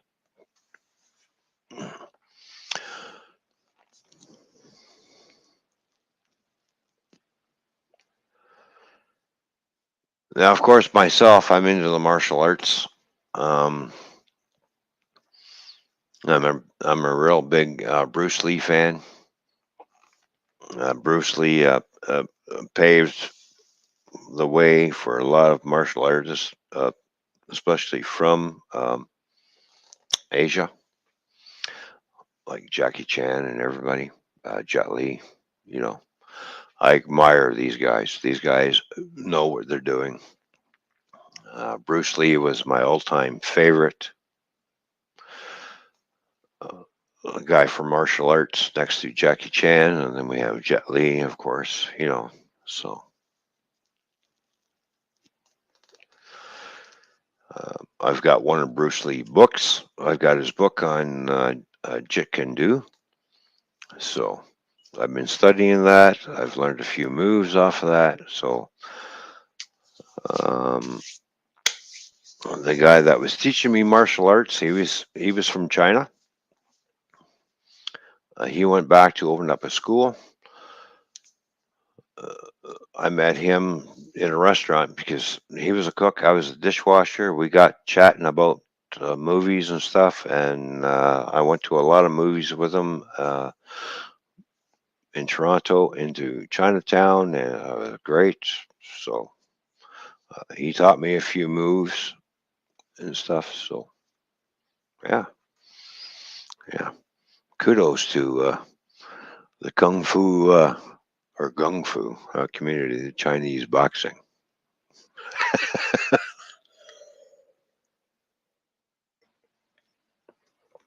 And I'm a real big martial arts fan, so I like that kind of fighting and stuff. So,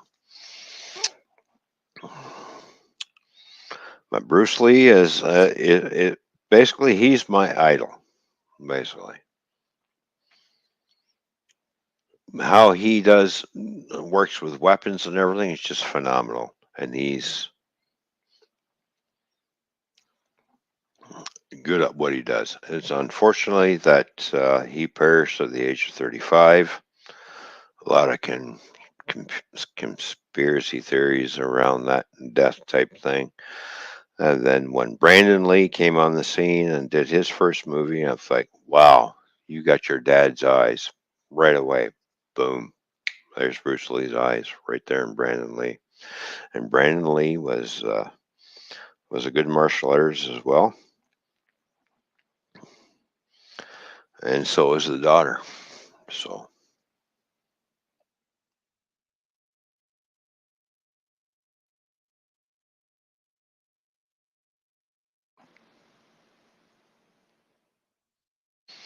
yeah, as for martial art movies, yeah, big Jackie Chan fan. He's funny and comical.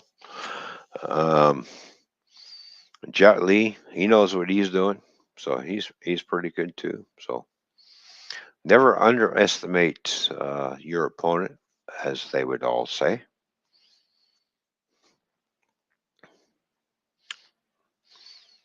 But yeah, kung fu movies and everything, karate movies. Yeah, I'm right in there. This is like, yeah, this is pretty cool. Yeah.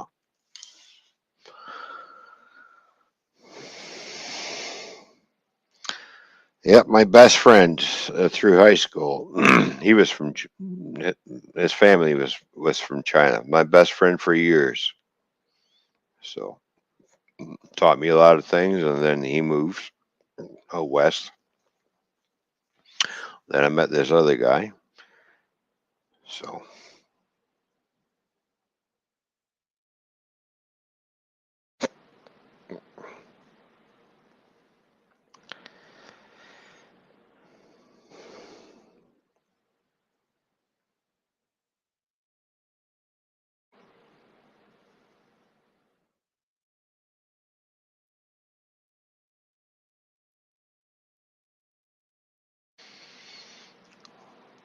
and if you want to know how much you put in your account, Robert, go do a balance update. Jesus, why are you texting me? I already told you to put money in your account.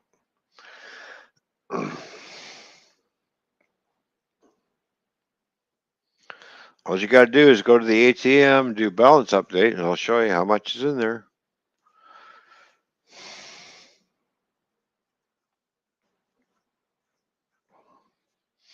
Fishy will be back shortly, hopefully.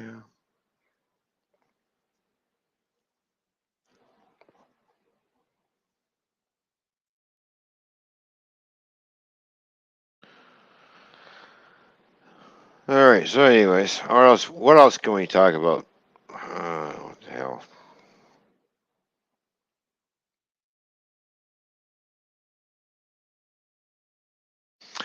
And we see Sparky 107 was here, but he was deleting his messages for some reason. I don't know why, but what's going on, Dave? Why are you deleting your messages? What's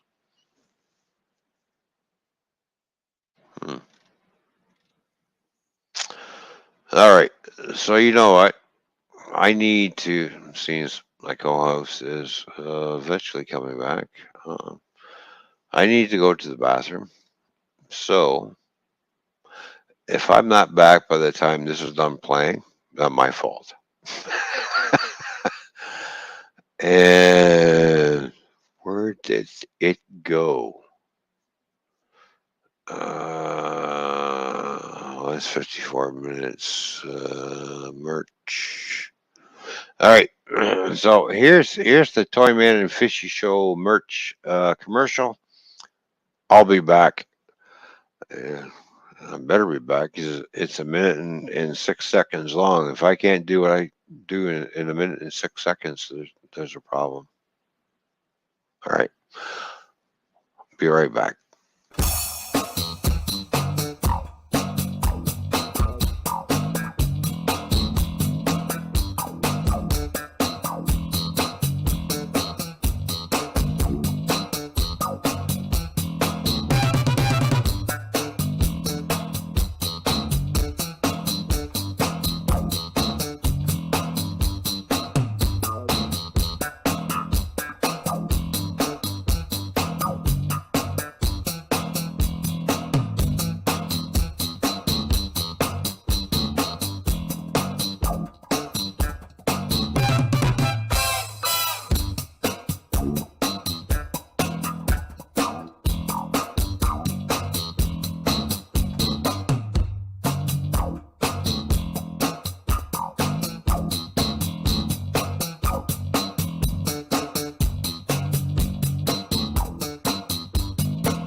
Well, obviously, they didn't make it back in time. Obviously, that took longer than what I thought.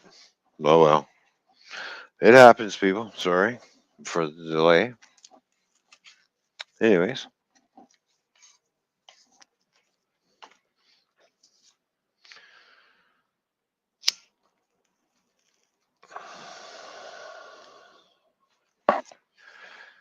All right. All right, back over here.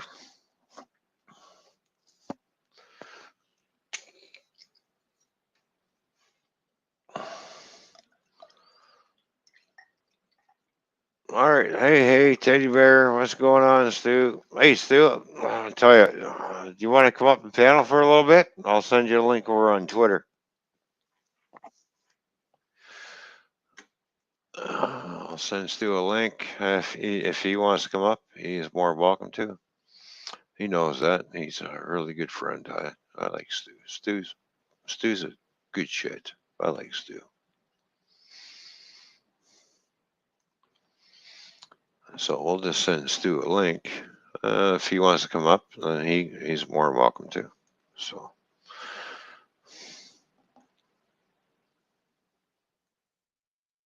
There you go, Stu. I just sent you a link. If you want to come on panel, you're more welcome to. It's up to you, buddy.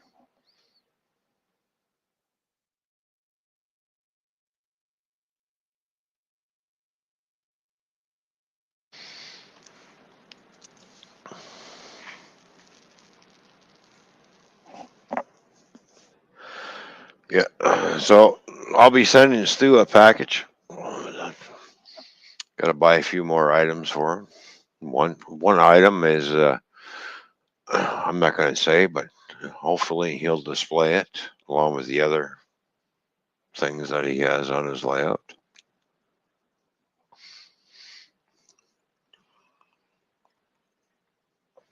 A few other things. All I was going to say is it's probably going to be about maybe anywhere between 2 and 5 rail cars or something. Maybe. Anyway, oh, Hi, Stu. there you go, man. Just muting the other live stream on YouTube Ah, so I don't get echo. yeah. Well, you sounding great.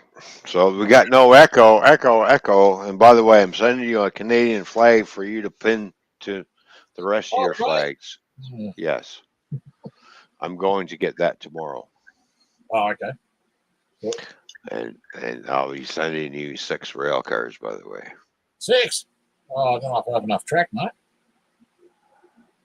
Oh, bite me! You got more track than I got. Yeah, I'll put away a few box cars. Yeah. I'm gonna send you 2 of the cars that you've been eyeing, and of course, maybe some weathered up goodies and other little goodies that'll be in there as well. Yep. So, I'm looking forward to it, mate. unfortunately, there won't be no beer in that case. Yeah, no, that's okay, mate. All right. Got to leave it alone for a while. It's nice to be, nice to have a lot for people to love, but as you get older, it's why am I doing this? I'm just. But I will be watching for the phenomenal mail call from Canada. What's all this crap he sent me? Stupid ass Canadian sending me all this junk. What isn't these days? Shit. Yeah, just doing a bit more work on the layout. I've got a second lift out bridge I'm working on, and I was about to take some happy snacks and share with you. Oh, nice. Your eyes only, apart from the usual that are authorised at your discretion. Right. Oh, the original Pizza King is here. Yay! Yeah, Stewie's here. Jesus, scream at me, woman, why don't you? Wow! I remember you said something about teddy bears earlier. Hang on. Oh, Oh, boy, he left quickly, didn't he? yeah. He had something good to show me. Whoa. He can show me something, then I need to go sleep since it seems you can have a longer show. That's fine, but I need sleep. I know, honey. I know you said, oh, it's going to be a short show, but I knew. I know. But, I got on my rants and my strange things that I saw, and, Uh-huh. I'm getting pissy at the world's governments and, I know all the excuses. Hey, there he is. Oh, look at that. Yeah, see, that's what I want. That's not replacing anybody. It's just an addition. Aww. I want a teddy bear. This is part of my other half's personal collection. Oh, that's cool. I like it. This is Sam. My other half, Julie, has 188 teddy bears. They all have names. Don't ask me what they are like, because I can't remember them. She can. But this one's Sam. Well, there you go. Well, teddy bear. Oh, it's upside. No, it's not upside down. Look, I got my passport. I'm ready to fly. Are you, Fishy? I can't read anyone. Right now, I'm ready to go to sleep.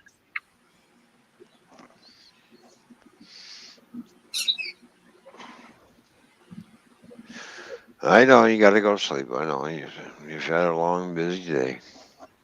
Mm-hmm. Look how cute that teddy bear is. I know. I'm talking about the actual teddy bear, not the guy that's holding it. Well, I was gonna say, I mean, the teddy bear is almost as cute as the guy behind him, but you know. Oh, well. The arms are a bit short. Can't do it. but that might make Ron a little jealous, so you know, I was gonna hold those Furry thoughts little myself. butt. He's got a furry butt. Yeah, my butt's not furry. I shave The it. teddy bear, not. Oh my goodness. It's, How would I know anything about anybody having furry butts other than the teddy bear? Come on now. I don't know. You've seen my butt. I don't think so.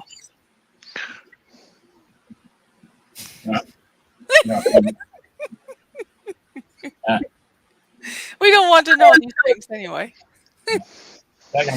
Stu's like, I'm out of here. Yeah, furry butt. No, he's leaving.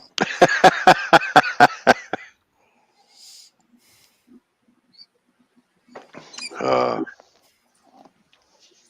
you. Well, enjoy your stream and enjoy Stu and your beer and whatever else, and I'm gonna go to bed. All right, honey. Sounds good. Get a good night's sleep. See you later there, Stu. Thank you for showing me your teddy bear. No worries.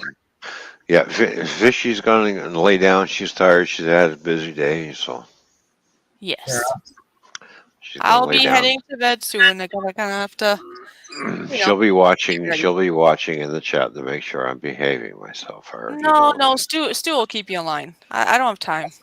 Why have I got to do it? Why me? Because you're here.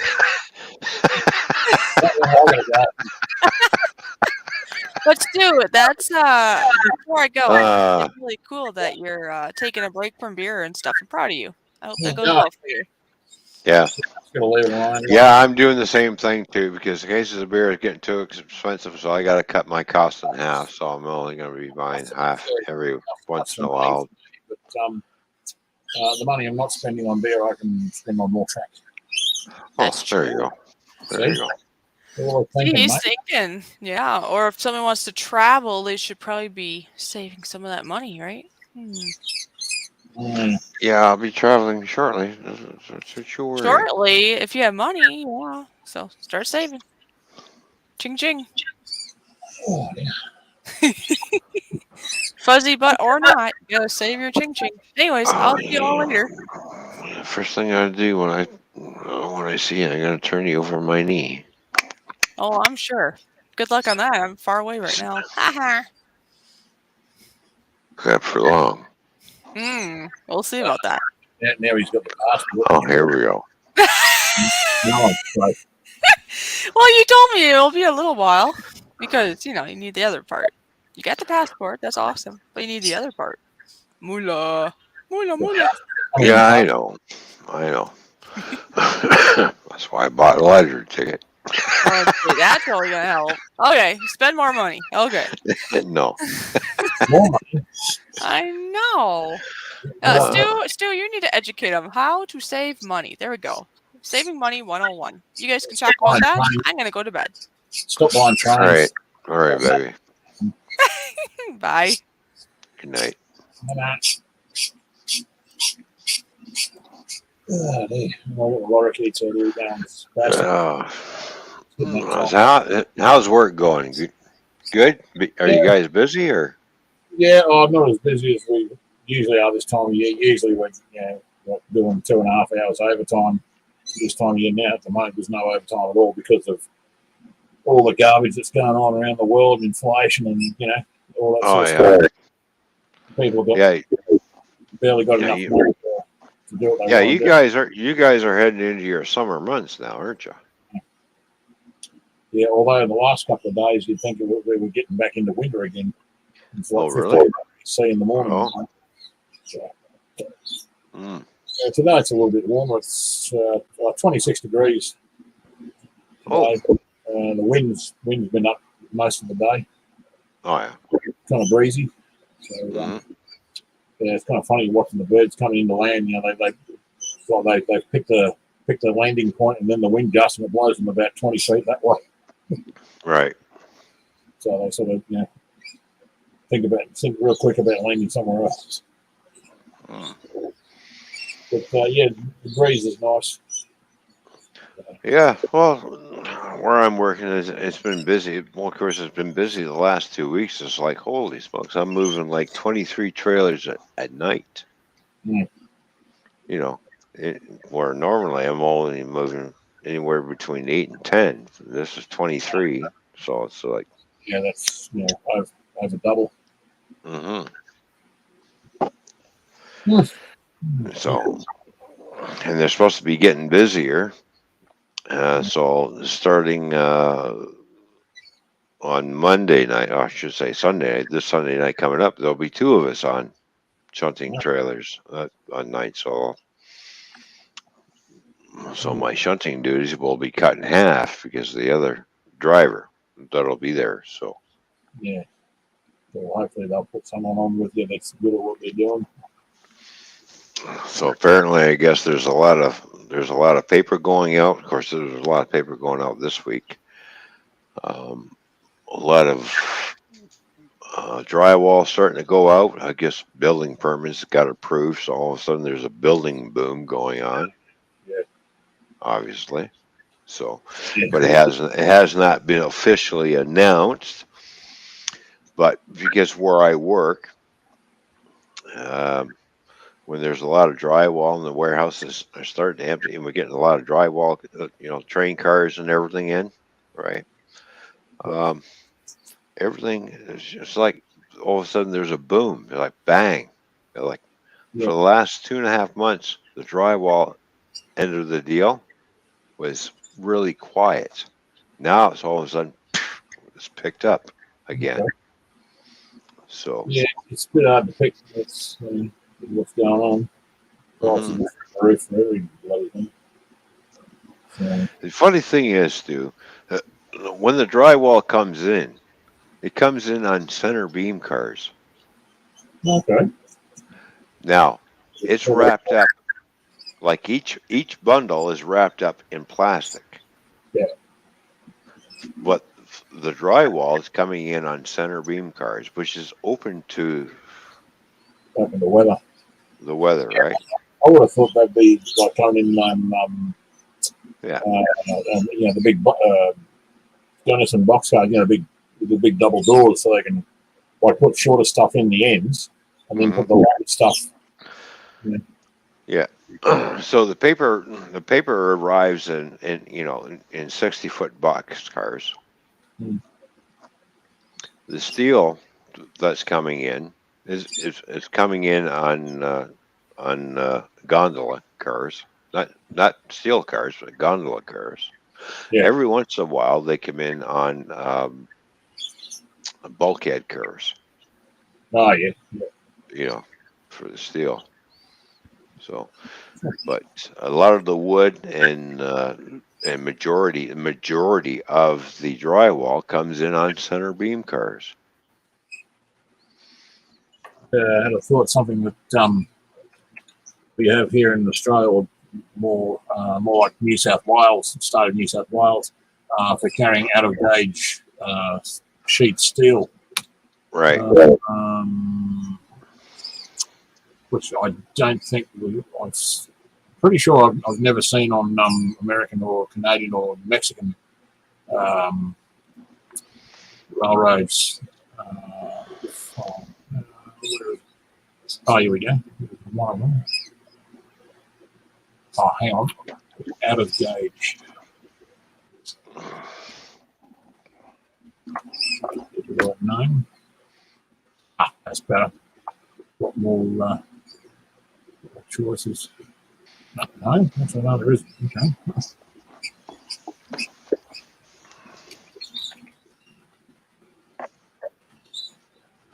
One thing about where the plant is, it used to be the old GM locomotive manufacturing plant, which is situated in between two rail lines. So, at one end At the north end of the plant, it's all CN line coming in.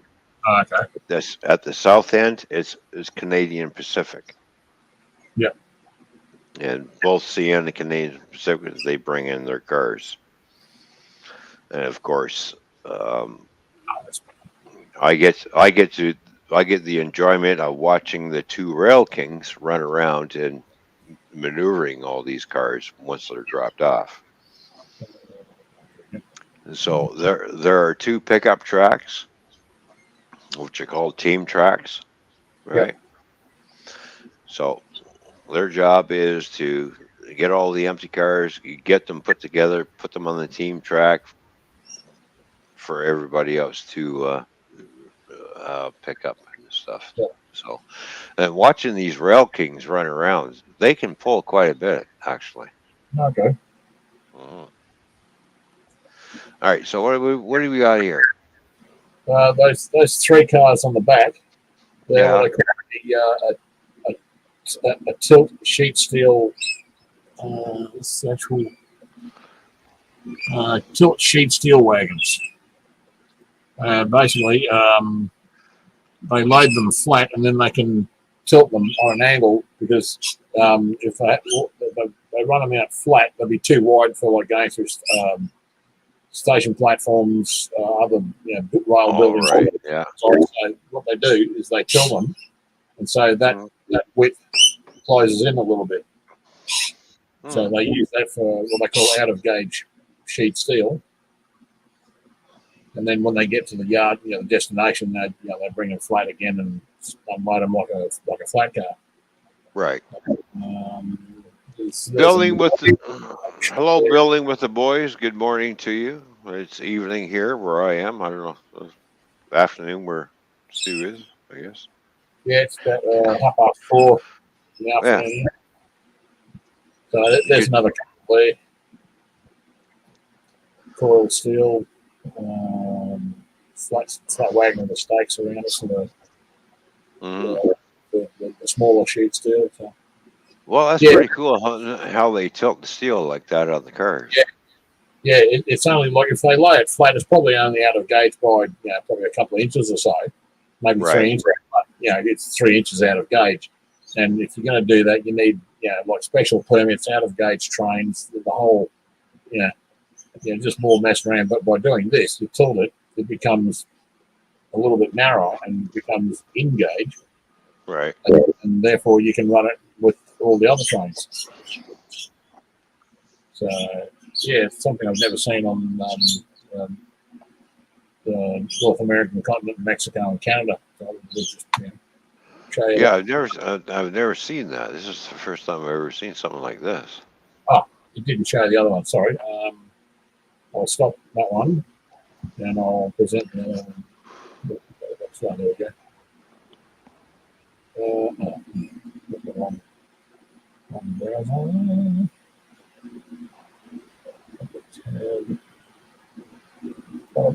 That's the one. That's better. Oh, there we go. Yeah, so no, they can run them with all the other steel, or run them in a merchandise train with all kinds of other stuff. Yeah. So something a bit different down under. Mm-hmm. That would be something to try and model, wouldn't it? Wouldn't have. Yeah, there's guys in the years past, they've scratch built them, and you can get models of them now. Right. Yeah, the Australian scene's really taken off.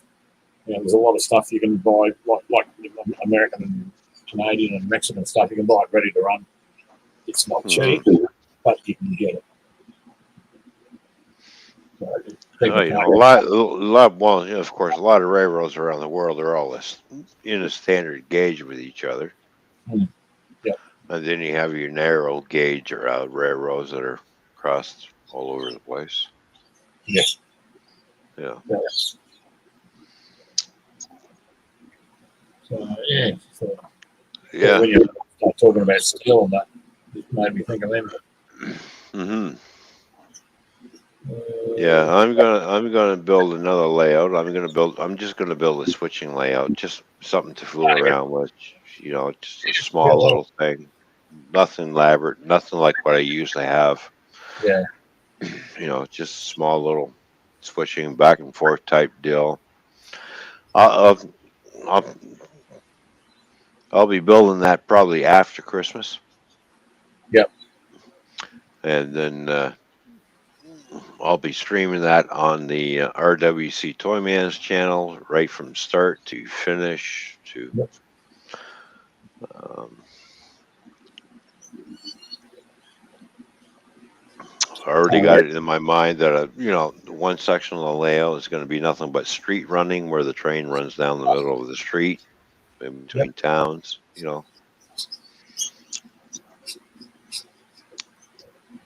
And stuff like that. So Yep. I got a general idea how I'm going to set it up. So Yep. Yeah, switching lines can keep you plenty busy. Yeah. A couple of them been well done. Nice to Oh, look at that! Look at the steel cars. There we go. Yeah, they were. I think those wagons were originally for carrying containers, like 220s or a 40-foot. Yeah. And, I think that was the original design. And they built some others, the same size, but Mhm. without container pins on them. And they just they bolt these coil steel rails to them. They use it for steel traffic.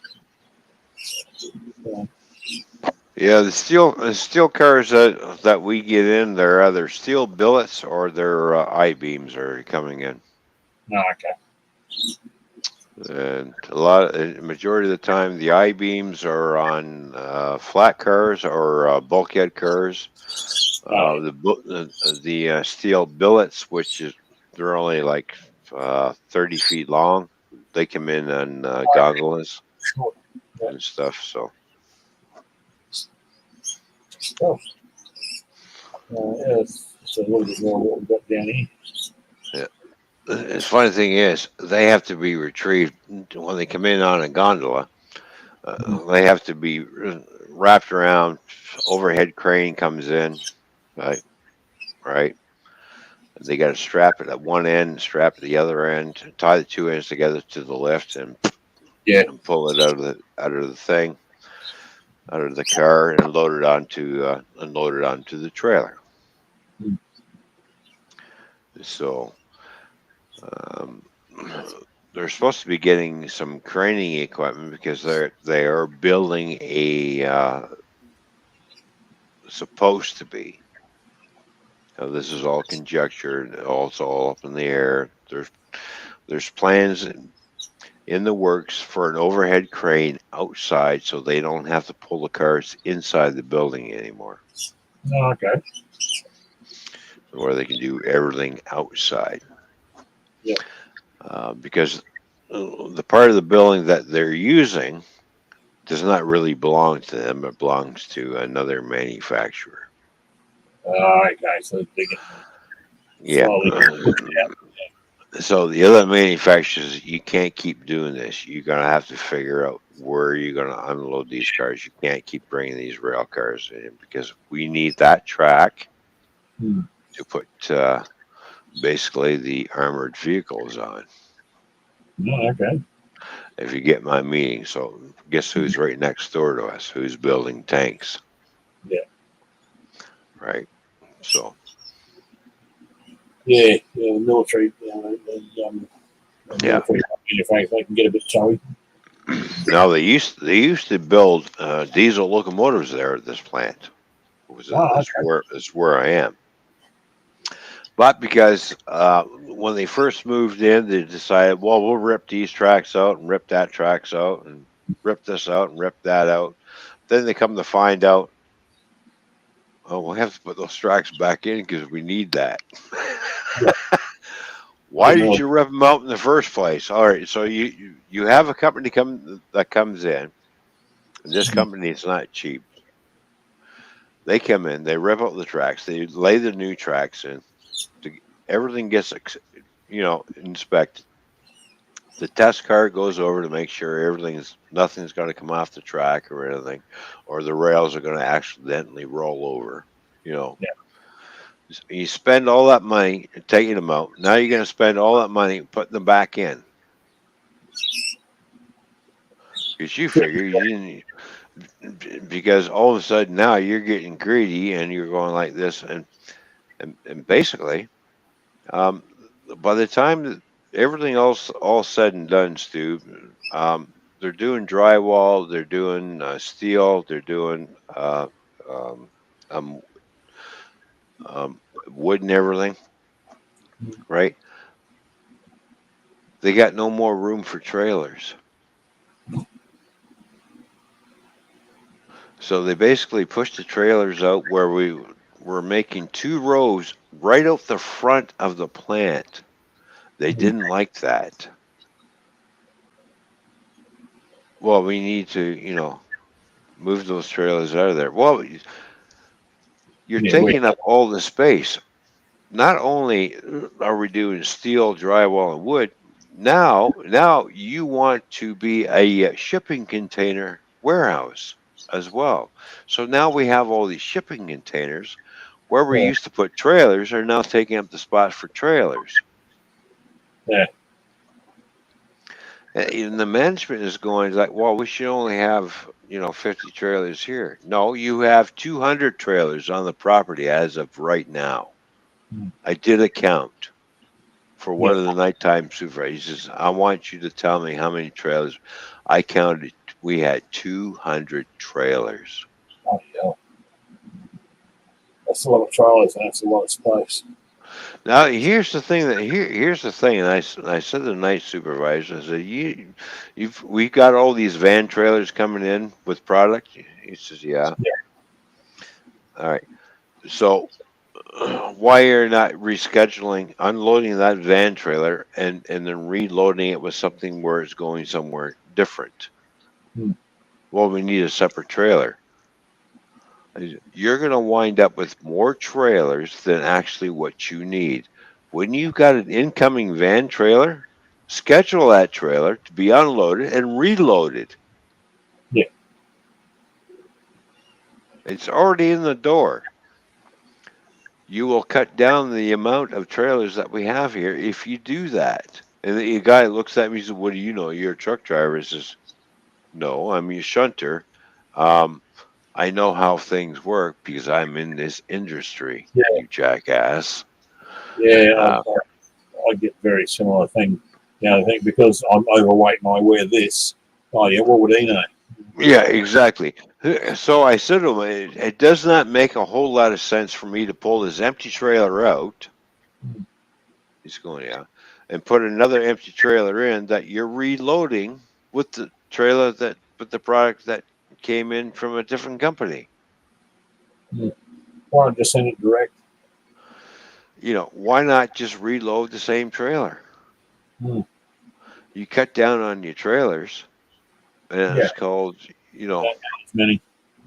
and I said to him, I said, don't forget, these trucking companies are charging you, even that trailer sitting on the property, just to sit here. Yeah. That company is charging this company to have that trailer sit there and do nothing. And Yeah. sometimes that trailer sits there for 2 to 3 weeks before it does anything. Yeah, But for you're what? paying for that trailer to be here. Oh shit. So we had something similar where I worked when I first started there with my wine bottles Yeah. to one of the wineries up in a place called Mount Cotton. It's in a bit of a mountain range. It's not a massive mountain range, but wouldn't want to fall 600, 700 feet. But we're getting all these wine bottles by the trailer load. They come into our yard. We unload them like 24 big pallets of wine bottles. They're like 700 to 1,000 bottles per pallet, depending on the size and the shape and how they fit on the pallets. So 24 pallets off the trailer on one day, and then the next day or the day after, we take those same 24 pallets, load them onto another trailer, and then they go up to Mount Cotton. Oh, yeah. And this went on for, I don't know, 12 months, 18 months, and then someone says, why can't we just send them direct from the glaziers on the trailer and get straight up the hill up to Mount Cotton. Huh. We're paying, instead of paying for instead of paying for 2 trailers, one to bring them in, and then the second one to come in and take them up the hill. Right. We just pay for 1 trailer from the Blazers to Mount Cotton, done. That's what we do now. I've been doing for a while now. So yeah, some things just get sort of like set in stone, and they just do it for X amount of time. And, oh well, that's how we've always done it. Well, okay, yeah, but I mean, you could halve your transport costs by having them. Well, it's going further. Like they go past us to go to Mount Cotton, but it might only add, say, 1/3 more of the second trailer as a total cost, rather than paying for 2 trailers. You're only paying for 1/3, maybe 1 1/4, because it's going in one run. Yeah. So the trailer's already loaded and it's already on the road going to a destination. It's just going a little bit further to a different destination. So some companies just they don't see that, or they don't want to for some reason, and then they complain about how much of the transport costs customers, paying the drivers and paying the fuel and all this sort of thing. So, Well, here's the thing. The warehouse that I work at, they call up the trucking company and start complaining. You got too many empty trailers here. You got to get rid of them all. So they sent all the drivers in there. They picked up every single empty fucking trailer. Next thing you know, we need a day later, they're asking me to bring this trailer in. And I'm looking for it. I'm going, well, it's not here. We got it. It's gone. Yeah. And they're asking me, is there any empty trailers? And I'm like, for this company, I'm going around and I'm looking. No, they're all loaded. All the empty trailers are gone. Yeah, we got rid of them 2 days ago. Don't you remember? I'm thinking to myself, does somebody fuck up or something? Or does somebody, and I said, maybe you better check your emails for these companies, because I know we had one too many trailers here because the companies were not picking up their empty trailers and taking them out, and we were overrun. Oh yeah, they came in and picked up all the empty trailers that were here. Oh, wow, that's nice. So now they're offloading, and they can't reload these other. I said, well, all you got to do is offload this trailer, sort what it needs to go back on that, and then put it back on the same trailer as an outgoing. It's inbound, outgoing, inbound, outbound trailer. You don't need, and I said it to this guy, and I said, who's ever scheduling these loads to go in and out are not doing it right. No. You got a van trailer that's coming in. He says, yeah.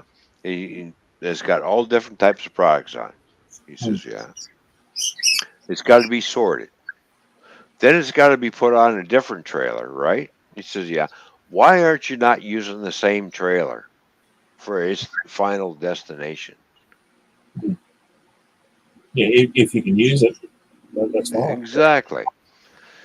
So half the time I get the text, well, can you find me an empty trailer to put in this dock so we can do this load? Yeah, all right. Well, yeah. So now I got to waste my time looking for an empty trailer. Yeah. Right. So, and here's the other problem that I have to contend with, and I've told this company this: you've got to tell your security people where these drivers have to put their trailers, because they're putting them in areas where they should not be. We have a outgoing area for trailers, for loaded trailers that are outbound. Yeah. Okay. We have an inbound section for trailers that are loaded coming inbound. Yep. We have a section for empty trailers that are coming in because drivers are dropping empty trailers off. But they turn around, they put them either in the outbound section or the inbound section. Yeah, pretty much. How the fuck am I know if that trailer is supposed to be fucking empty or not? Yeah. But security does not enforce the fucking rules on that. And I've gone to them. I says, do you not tell the drivers where to put that trailer? He says, Oh, it's well, not no. They go, no. I said, look, and I pointed out, and I can see everything on their security monitor. I said, you see the section over here? He says, yeah. I said, that's for outgoing loads. Drivers are not supposed to drop empty trailers there. They go, no. You see the section over here? Yeah. Well, that's for inbound loads only. No empty trailers are allowed to be dropped there. I said, we have two areas for empty trailers. It's out right out front where you and I can look without the security camera and see the fucking trailers sitting there, or Yeah. it's over here in the fucking corner. Mm. You need to start directing these drivers where to go because they're dropping them all over here, and I'm looking for fucking, and it's wasting my time, Yeah. wasting their time because I'm looking around for an empty trailer, and I'm like, Yeah. and then I go into the inbound, outbound load, and I gotta start opening up all these fucking back doors, looking for. Oh, this one's fucking empty. Why is this fucking dropped here? Yeah. There's even a sign that says, "Do not drop empty trailers in this section." Is the security company like part of the transport company? The security guards part of the transport company, or are they a separate part of the security company? No, it's a completely separate entity. Yeah. Yeah, well, they're probably looking and saying, well, that's not my job. I'm just here to make sure no one's pinching stuff. Some of them will be looking at it like, I'm not responsible for how this company operates. I'm just here to make sure that no one's pinching stuff. So basically, they're like, I know when I was over the road and I go into certain manufacturers and I have to go through security, they're telling me, he goes, okay, you loaded it? I said, yes. And they show me a map. This is where you drop your trailer. This is where, and you're doing a drop and hook. Yes, I'm supposed to do a drop hook. So your empty trailer is here. They show me the map. You drop your trailer over in this section. Yeah. You go over to section fucking D, and this is where all your empties are. Not a problem. I was at one place one day. I'm dropping my loaded trailer in. Next thing you know, I see this other truck driver. He's pulling in. He's backing in. Next thing you know, about 5 minutes later, I see security vehicles come flying in with the lights flashing and everything, and going like and pointing at this driver and like and I can hear him. We've told you no more empty trailers in this section. okay. Oh yeah. Oh yeah, he that guy was read the riot act like big time. And I'm like, wow, yeah, security went after him like crazy. Yeah, so actually doing their job or Like- doing what they were asked. Like Well, I might have I'm sitting there in my truck and I start laughing. I can hear everything that's going on. I'm like, yeah, hey, stupid, you don't understand English or what? What the fuck is the problem? It's like, so anyways, I'm over in the empty yard and he comes pulling up and he's in the empty yard. He says, I can't believe that's what happened. I said, what part did you not understand? He said, what do you mean? I says, I understood. They showed me the map. Yeah. And where to go. Did you not see the map? Well, yeah, but you were too fucking lazy to do what you were supposed to do. Instead, now they read you the riot. That was, well, yeah, kind of. I said, do you feel kind of stupid now? The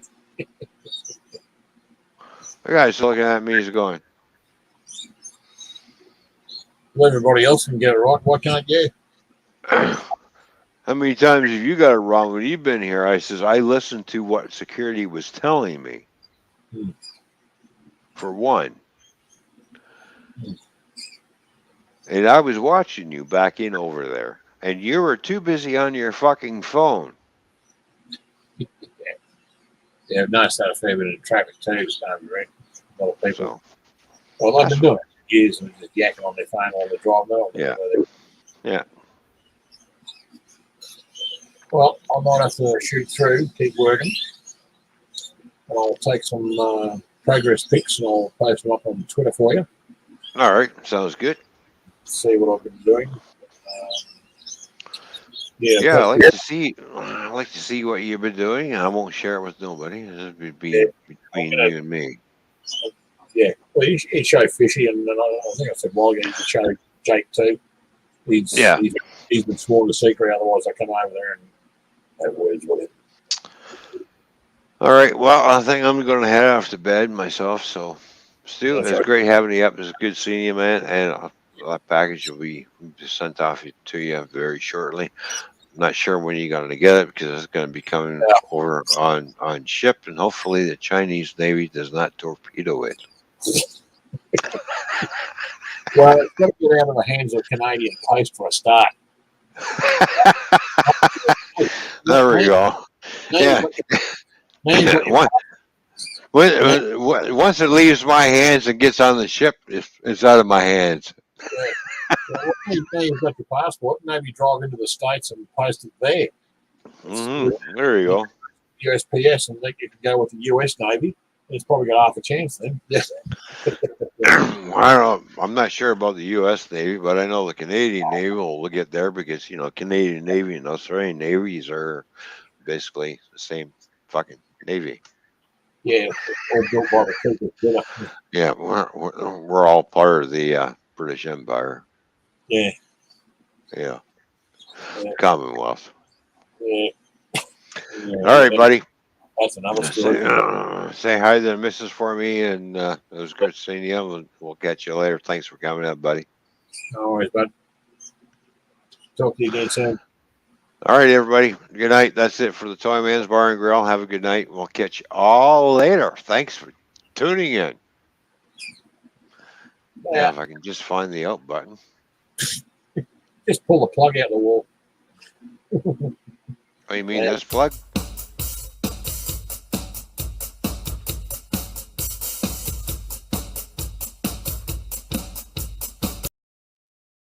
That was the wrong plug, wasn't it?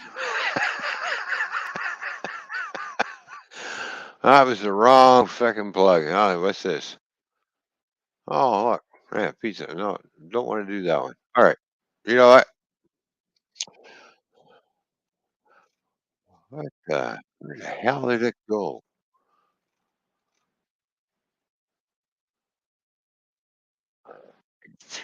All right.